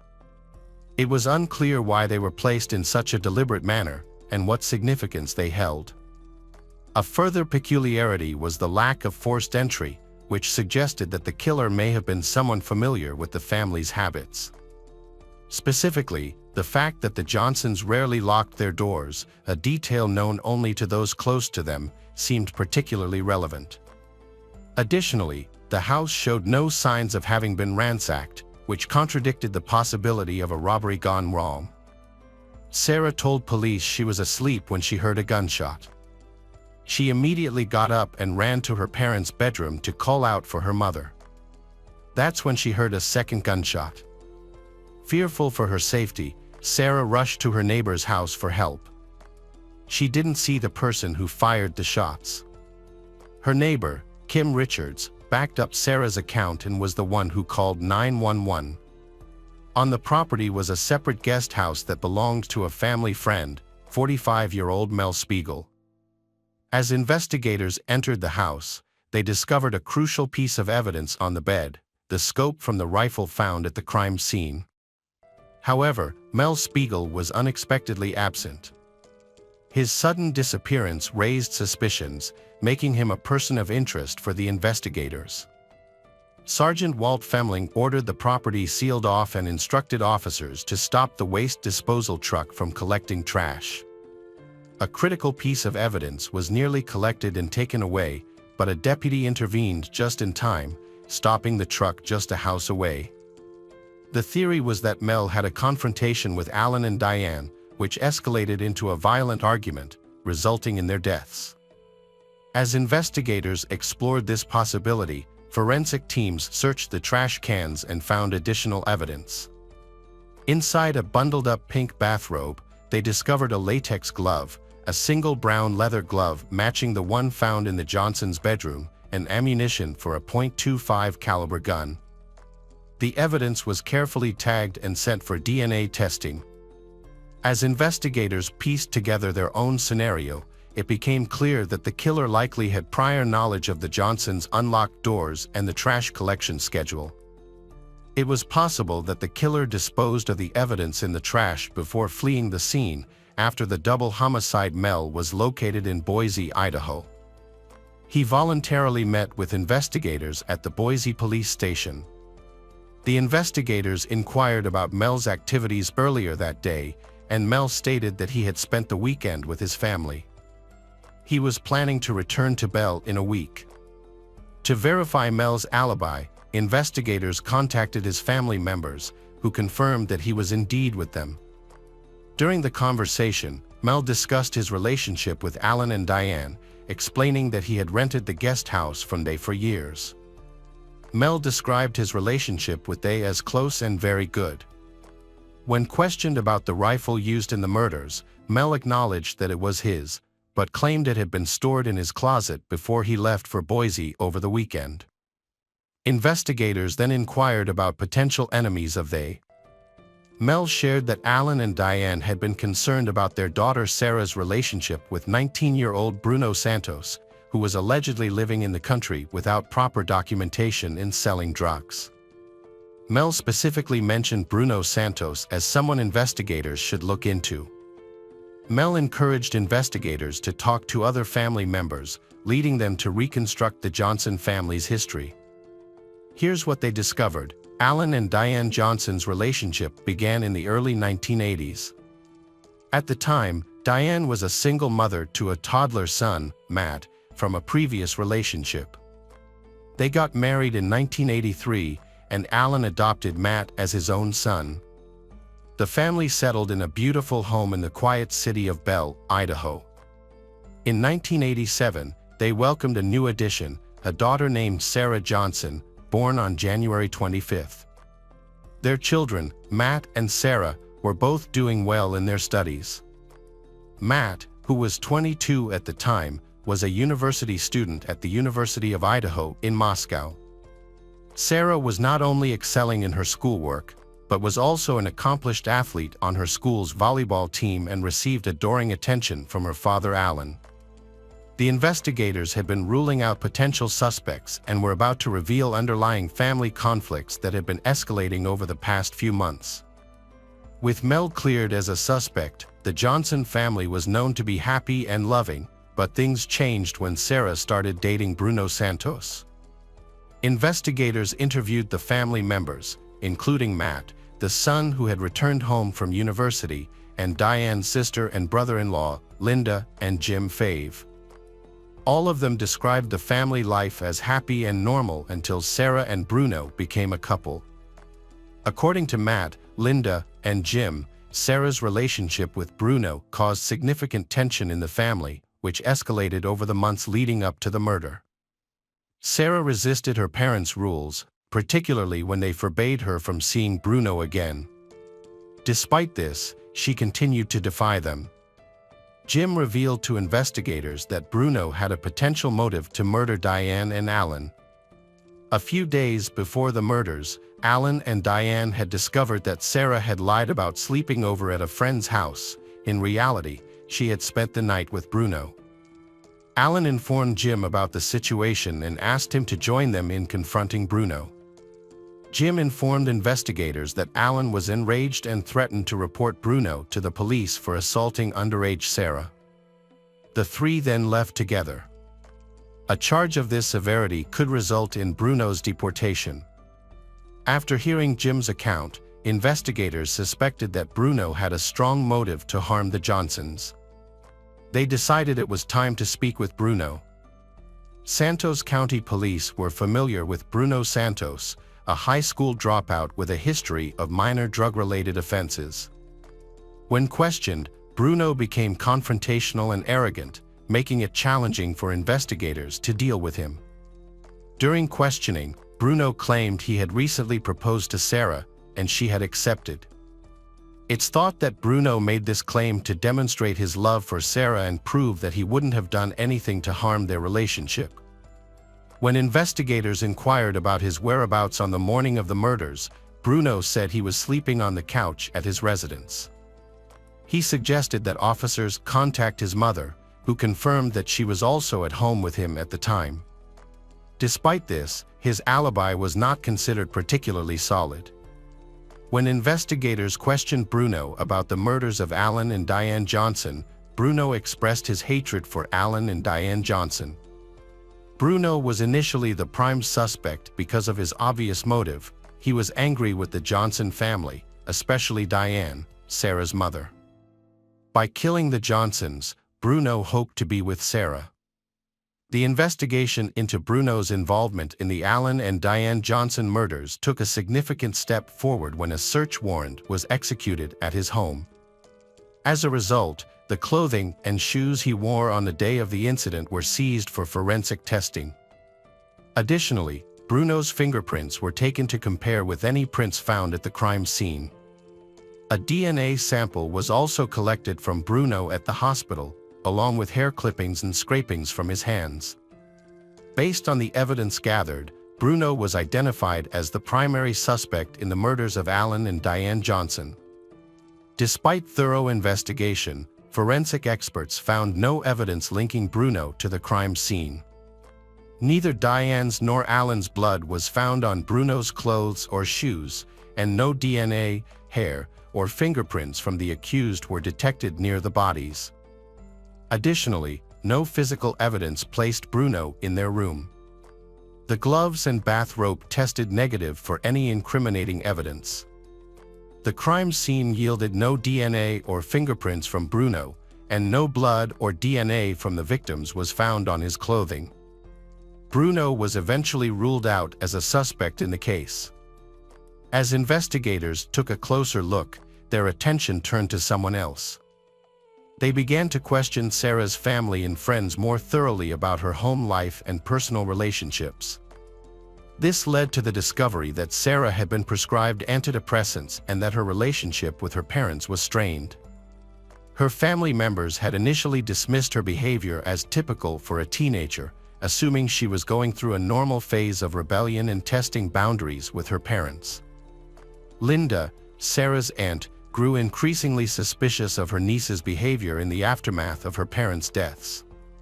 She reported to investigators that Sarah was not exhibiting the typical signs of grieving and instead seemed more focused on returning to her normal routine with friends and school. Sarah showed little emotional response to the loss of her parents, which Linda found unusual and even alarming. Her reactions seemed remarkably detached and strange. This raised more questions, prompting investigators to speak with some of Sarah's friends to gather more insight into her behavior following the tragic events. It was clear to everyone that Sarah did not show enough concern about the deaths of Alan and Diane Johnson. In fact, she seemed more focused on her own appearance, particularly getting her nails painted. What struck investigators as unusual, however, was Sarah's reaction to Bruno's arrest. Instead of being angry, she appeared to be worried about him, which seemed odd given that he was suspected of killing her parents. This remark led investigators to consider Sarah as a potential suspect, the most worrying aspect being that Sarah could commit such a heinous crime. The Johnsons' home remained an active crime scene, with investigators now focusing on Sarah's room as a second key area of interest. A question had arisen about how the blood splatter had traveled such a distance. To address this, a gun expert was brought in to examine the splatter pattern more closely. After analyzing the trajectory from Alan and Diane's room to Sarah's, the expert determined that both bedroom doors were open at the time of the shooting. This conclusion was supported by the presence of blood deposits on the back edge of Sarah's door, where the hinges are located, suggesting that the door was open, allowing the projectile to enter her bedroom. This meant that both bedroom doors, as well as Sarah's door, were open, and there was a hallway in between. During the investigation, plumbers were called to the scene to address a clogged toilet in one of the bathrooms. The clog was found to be caused by a shower cap. As a result, investigators decided to question Linda, Matt, and Mel Spiegel about some of the evidence they had discovered. Both Matt and Linda identified a pink bathrobe as belonging to Sarah. Mel Spiegel confirmed that Sarah had a key to the guest house. He also revealed that Sarah was aware of the gun stored in the closet. However, investigators faced a challenge in linking Sarah to the evidence. Eyewitnesses reported that Sarah did not have any visible blood on her when she ran to a neighbor's house for help on the morning of the murders. Forensic experts used luminol to test Sarah's clothes for blood splatter, but found none. Despite this, investigators obtained a warrant to seize and test the clothes Sarah was wearing that morning. Meanwhile, investigators asked Sarah to return for another interview to determine if her account had changed since they last spoke. They had noticed small inconsistencies in her previous statements. When questioned again, investigators found that Sarah's story had altered significantly. Specifically, they identified at least 5 changes to her explanations. In some instances, she claimed to have been asleep and was awoken by the sound of a gunshot, but her story varied across different interviews. When questioned about the door to her parents' room, Sarah struggled to recall whether it was open or closed at the time of the shooting. Despite Sarah's inconsistencies, investigators maintained a calm demeanor during questioning to avoid raising her suspicions. They were already aware that both bedroom doors were open, which was the only explanation for the blood splatter on Sarah's bedroom wall. As part of the investigation to clear her name, Sarah was asked to provide a DNA sample, hair samples, and hand scrapings, all of which were sent to the lab for testing. The pajama top and bottom she was wearing on the morning of the murders were also sent to the lab for examination by forensic specialist Rod Engard. Under a high-powered microscope, Engard found no blood on the front of the robe. However, on the back of the garment, he discovered patterns of high-velocity blood splatter. These stains were extremely small, some even smaller than a pencil mark, and were layered on top of each other, indicating a high-energy impact.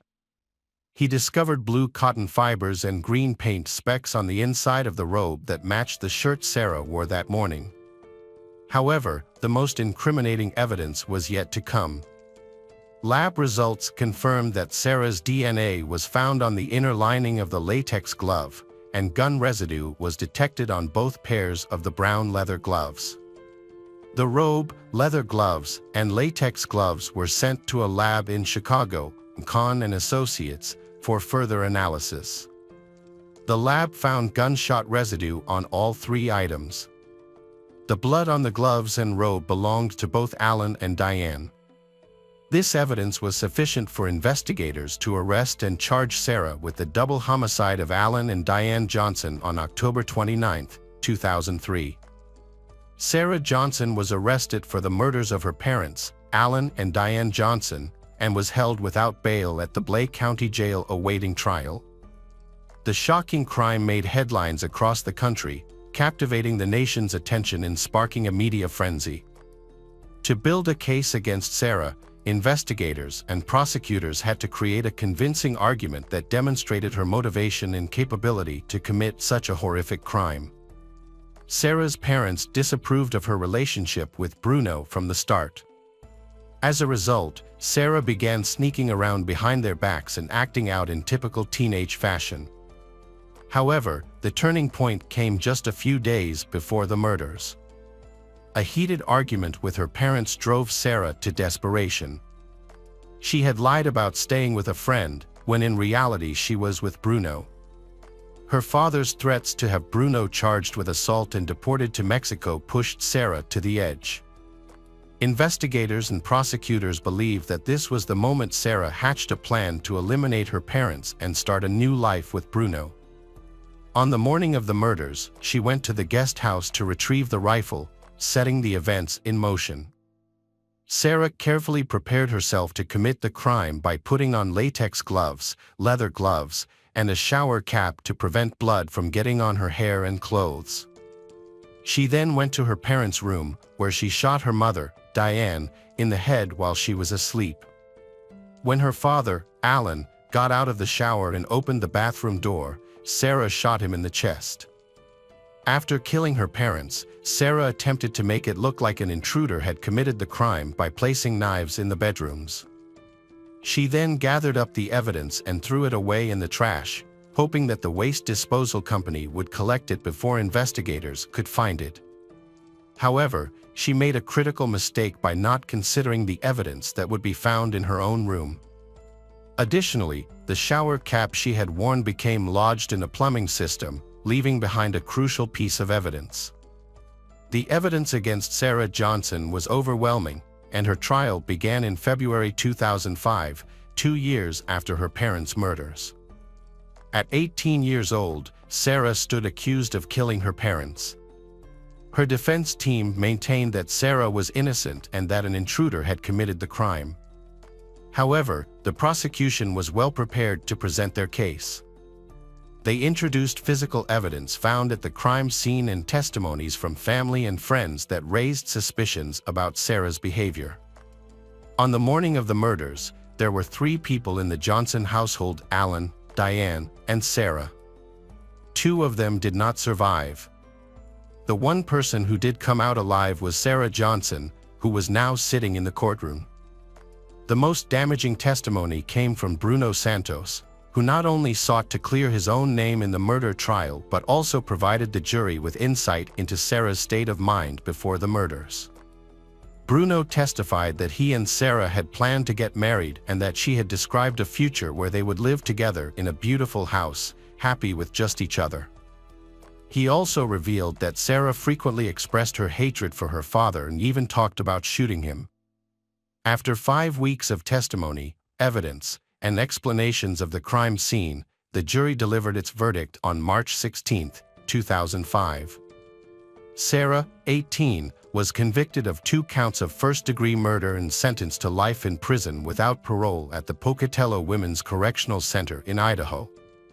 Despite making multiple appeals to reduce her sentence, Sarah remains in custody as all her appeals have been denied. Following her sentencing, her family members have publicly expressed their feelings about Sarah and her actions. The murders of Alan and Diane have had a devastating impact on their family, with most members believing that Sarah is responsible and deserves her punishment. Sarah's brother, Matt, has stated that Sarah showed no remorse for killing their parents and believes that if given a second chance, she would try to avoid being caught again. At the sentencing hearing, Pat Dishman, Diane's mother, addressed Sarah directly. She told her granddaughter that despite everything, they still loved her. However, her actions had left a devastating impact on their entire family. "We'd been absolutely destroyed by the loss of your Alan and Diane, and it was even harder to come to terms with the fact that it was you who did it." Alan's sister Lynn expressed her concerns about Sarah's character, stating that she is spoiled and violent, and capable of committing murder if released from prison. Lynn urged the judge to consider keeping Sarah incarcerated permanently. Hello friends, welcome to our channel. Today we're going to take a look at another horrible case with you. The case of Shad Thyrion. Shad Thyrion was born on September 7, 1997, in Green Bay, Wisconsin, to parents Tara Pinich and Michael Thyrion. His parents later separated, and his mother started dating a man named Steve. Shad Thyrion grew up in a loving family that included his parents, 2 sisters, Ava and Svea, a brother, Bo Smith, and his younger sibling, Thyrion. He was also surrounded by a large, close-knit family that included paternal and maternal grandparents, as well as many aunts, uncles, nieces, nephews, and cousins. Additionally, Shad Thyrion had many friends who were like a second family to him. As a child, Shad attended Howard and SWO schools. However, he later decided to help out with the family business, working alongside his father and grandfather. Shad was a lively and adventurous person who enjoyed activities such as camping, gaming, and spending quality time with loved ones. Shad was a talented and artistic person who loved carving wood. He was also kind and compassionate, often putting others' interests before his own. His empathetic nature made him a loving family member. However, what happened to him is all the more tragic because of his good character. On the evening of February 23, 2022, Shad told his family that he was going out to meet two friends. They planned to hang out for the night, and his parents bid him goodbye around 9:30 p.m. At the time, no one knew the danger he was about to face. Shad's mother, Tara, had gone out for a while and returned a couple of hours later. She then went upstairs to sleep, unaware that her son had returned home with his friend Taylor and was in the basement.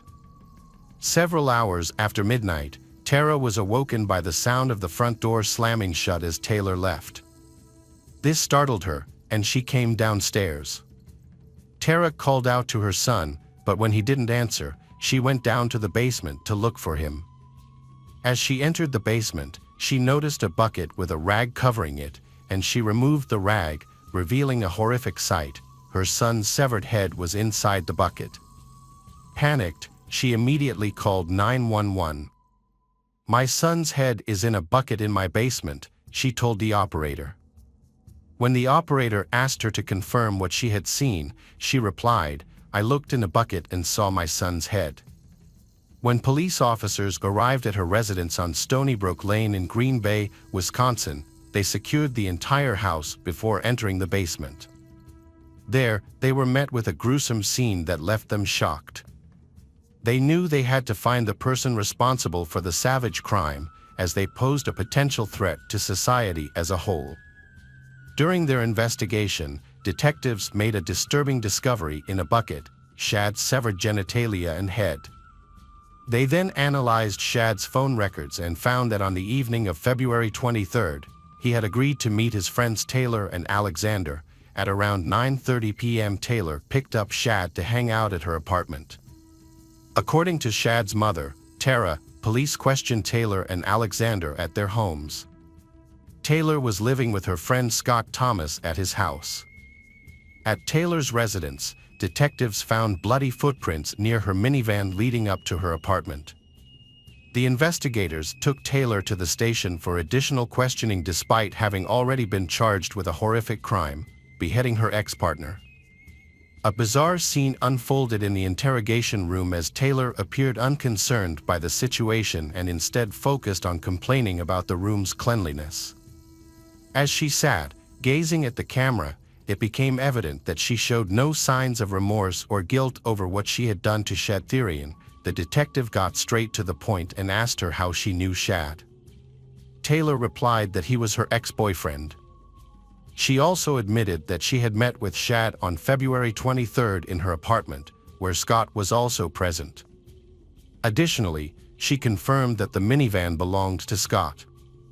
When questioned about the activities she, Shad, and Alexander did that night, Taylor readily confessed that they had smoked weed together. She explained that she was giving Shad a haircut while they smoked. However, after a while, Alexander decided to head home, citing the late hour. After Alexander left, Taylor and Shad decided to go to Shad's house, where he told her that his mother and her boyfriend would be coming home late. They went to Shad's house, where they used ice and also injected trazodone, a medication Taylor had stolen from her friend Scott. This revelation suggested that Taylor struggled with substance abuse, adding another layer of complexity to the case. During the interrogation, the detective realized that Taylor was under the influence of drugs, but continued questioning her anyway. Taylor told Detective Graff that Shad's body was still in the basement. When the detective asked for more details about what happened to Shad, Taylor claimed she couldn't remember, saying she had blacked out after smoking and drinking for a while.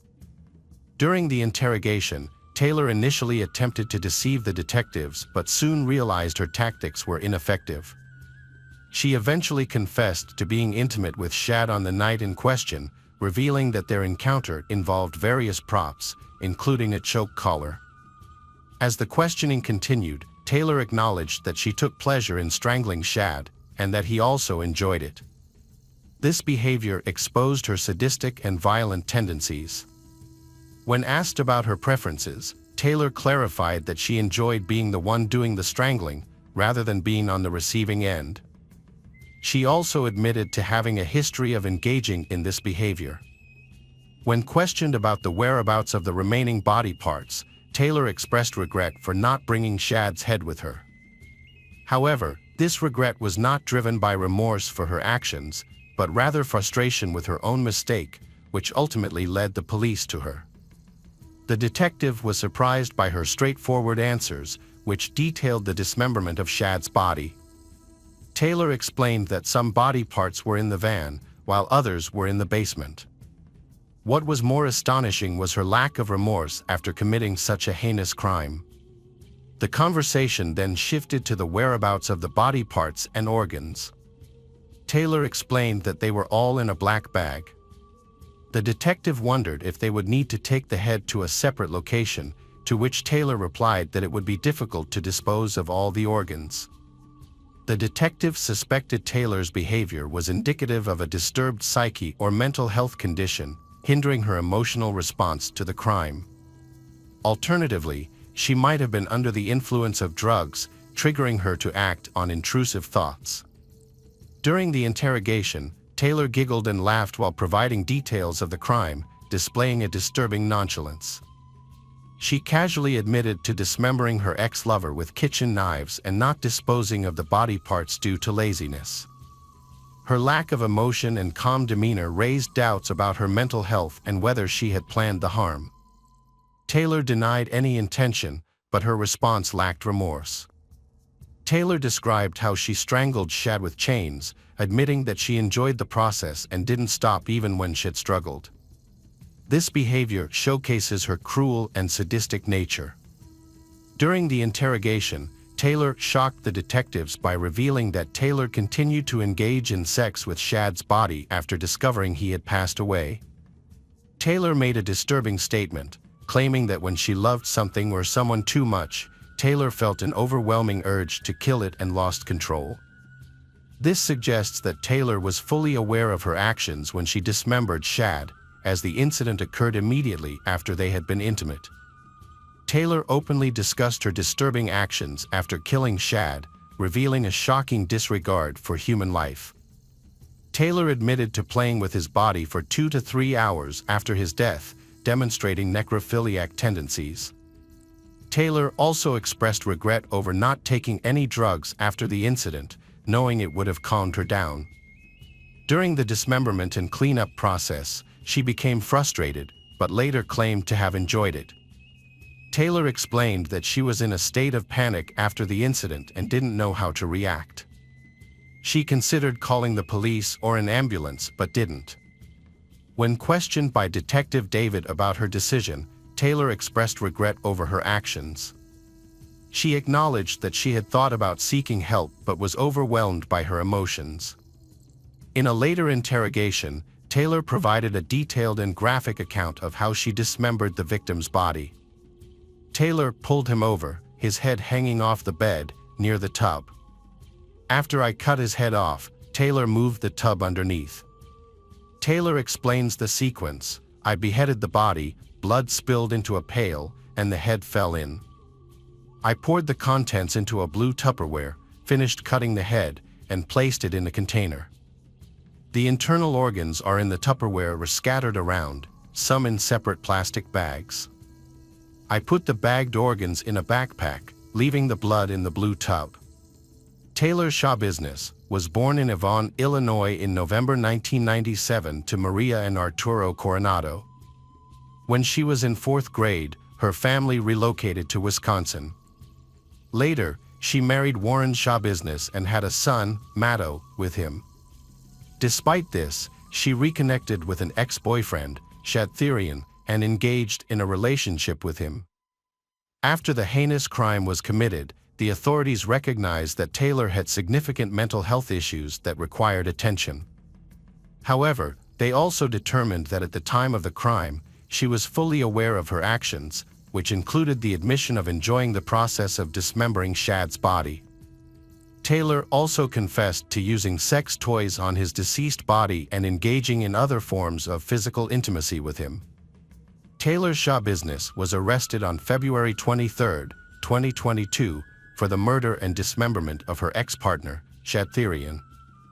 Her trial began on July 24, 2022.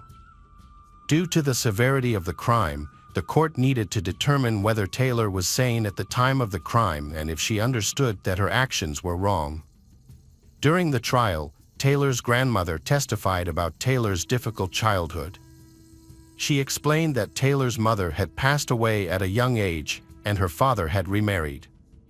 Taylor had also experienced the loss of her brother, Arturo Coronado Jr., in a motorcycle accident in 2021. Additionally, Taylor's husband, Warren Shaw Business, was already incarcerated for distributing methamphetamine and was also serving as Taylor's defender in court. The grandmother further revealed that Taylor's young son had been taken into custody by Child Protective Services just 24 hours after his birth. However, Taylor's grandmother and her husband were fighting to regain custody of their grandson, Matto.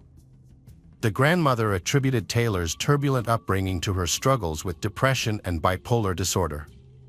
She emphasized that Taylor needed psychological help, but also deserved a second chance at life. Arturo Coronado, Taylor's 51-year-old father, was brought to the courtroom from prison, where he was serving time for assaulting a child.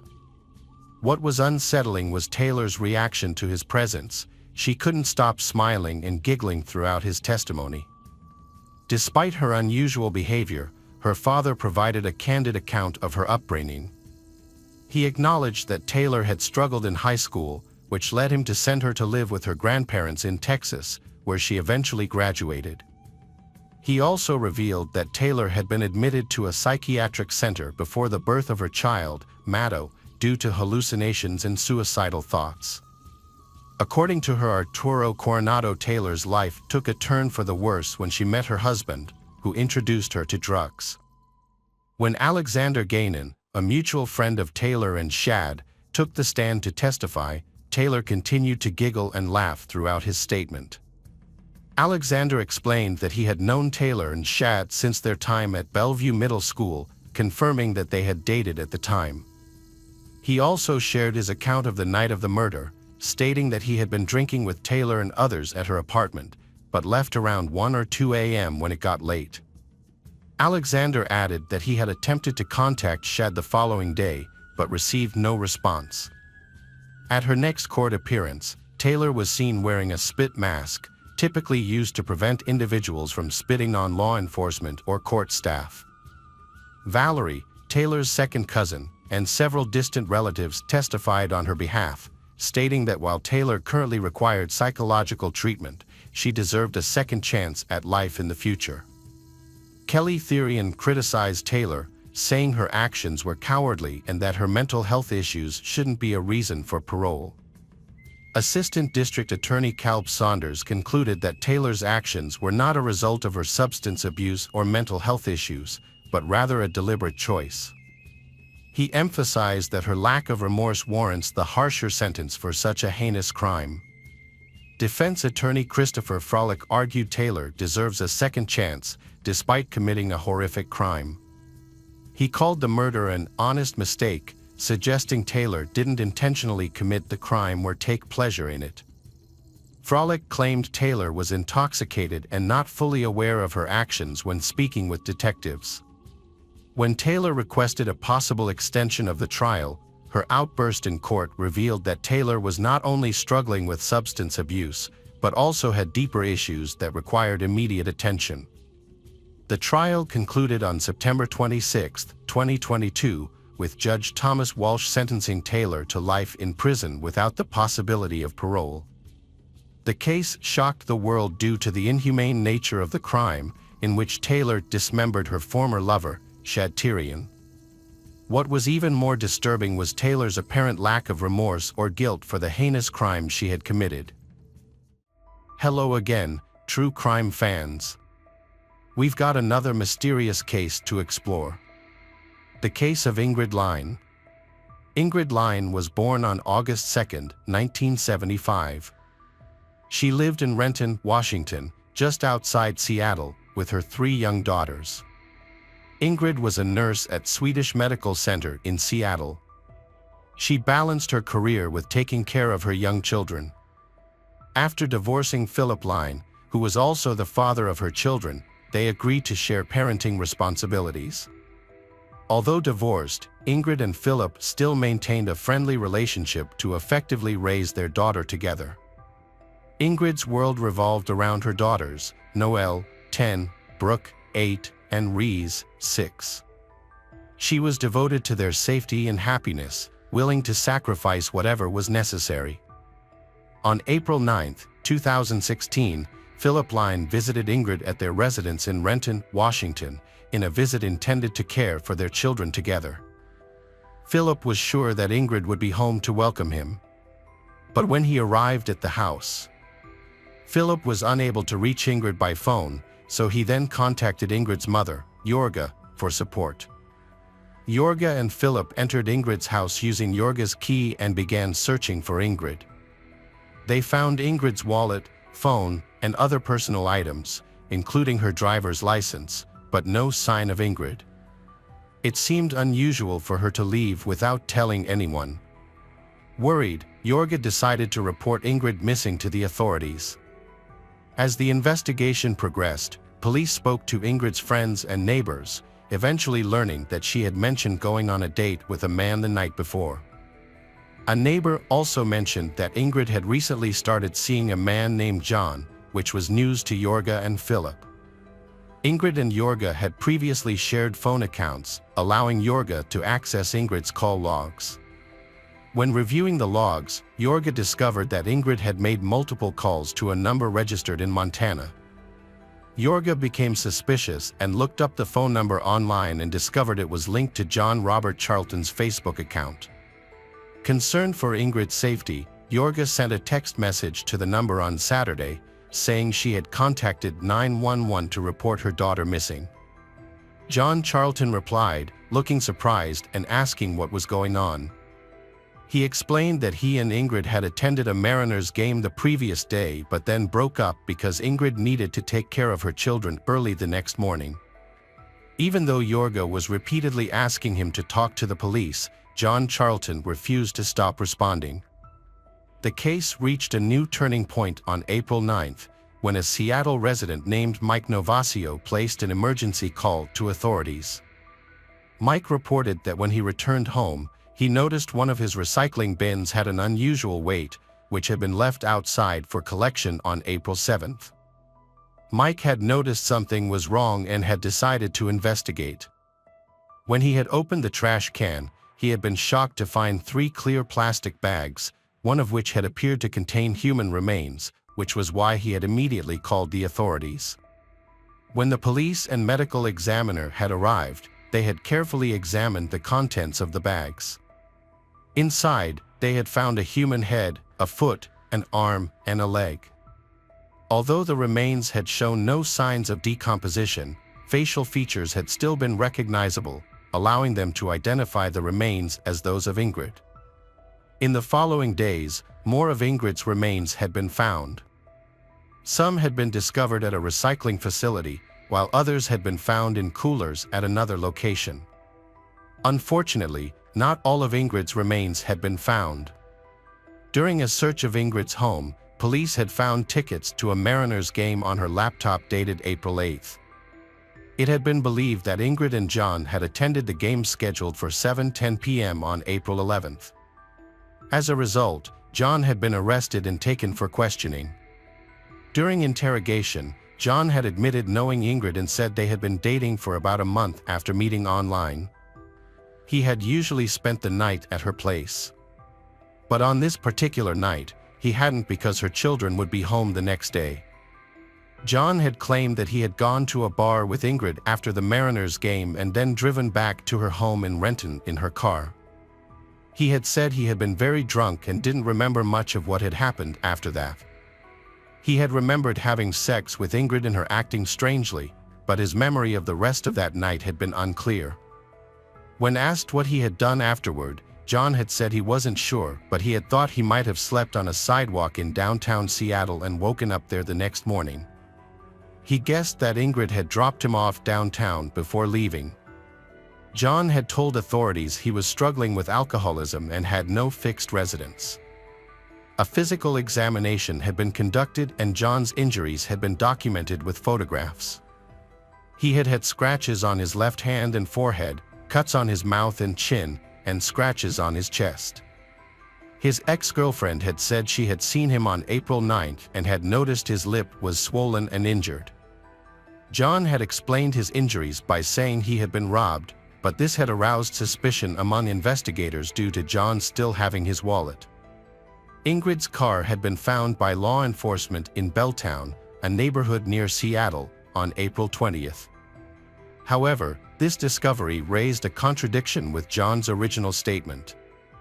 John had claimed that Ingrid had dropped him off in downtown Seattle and then had driven back home, but evidence from the car had shown otherwise. Police had discovered trash bags in the car that were identical to the bags containing Ingrid's body parts. 3 fingerprints on the driver's door handle had matched John's, leading to his arrest on suspicion of having killed Ingrid and having stolen her car. John's arrest had been based largely on circumstantial evidence. Despite this, he had pleaded not guilty, and his defense team had argued that there had been no direct physical evidence linking him to Ingrid's murder. Initially denying involvement, John had eventually changed his plea to guilty before the trial had begun. During court proceedings, the prosecution had alleged that John had strangled Ingrid at her home and then had used a pruning saw to dismember her body in the bathtub. John had allegedly dumped Ingrid's body in multiple locations in Seattle. At her residence, police had found a nearly empty package of plastic bags identical to those containing her body. In the bathroom, authorities had discovered a 15-inch pruning saw, suspected to have been the tool used to dismember her body. They had also found human remains underneath the bathtub during their investigation. John had been sentenced to just over 27 years in prison, the maximum sentence allowed under state sentencing discretion. However, Judge Julie Spector had wanted to impose a life sentence because John's actions had been too serious. When given the opportunity to speak, John had apologized to the court and Ingrid's family, and had said that he truly regretted his evil and cruel behavior. John had had a long history of run-ins with the law, including convictions for serious crimes such as aggravated robbery, felony theft, and assault. He had also been arrested for theft. However, it had been his behavior at home that had worried his parents the most. In 2006, John's parents had felt threatened by their son's actions and had obtained a temporary protective order against him. According to court records, John had been struggling with the pressures of life and had been experiencing psychological instability. On March 2, 2006, he had been drunk and aggressive, trying to fight with his parents at his home. His behavior, not only in words but also in actions, had posed a threat to their safety. John's parents had been concerned about his possible cocaine use and his tendency to hold grudges for years. They had also noticed that when he had been drunk or on drugs, he had become scary, making them fear for their safety. One incident that stands out is when John had forced his mother to watch the movie Hannibal and had warned her to watch this and be careful. This behavior had been disturbing and had added to their concerns. Despite initial concerns, John's parents had eventually asked that the protective order be withdrawn. Following Ingrid's murder, the grief experienced by her family and friends had been immense, reflecting the loss of a caring mother, daughter, and friend. In the wake of Ingrid's tragic death, the community had come together to support her family, demonstrating strength through adversity. Ingrid's memory would continue to live on in the hearts of those who had known and loved her. Her story served as a reminder to prioritize safety and caution when meeting people online.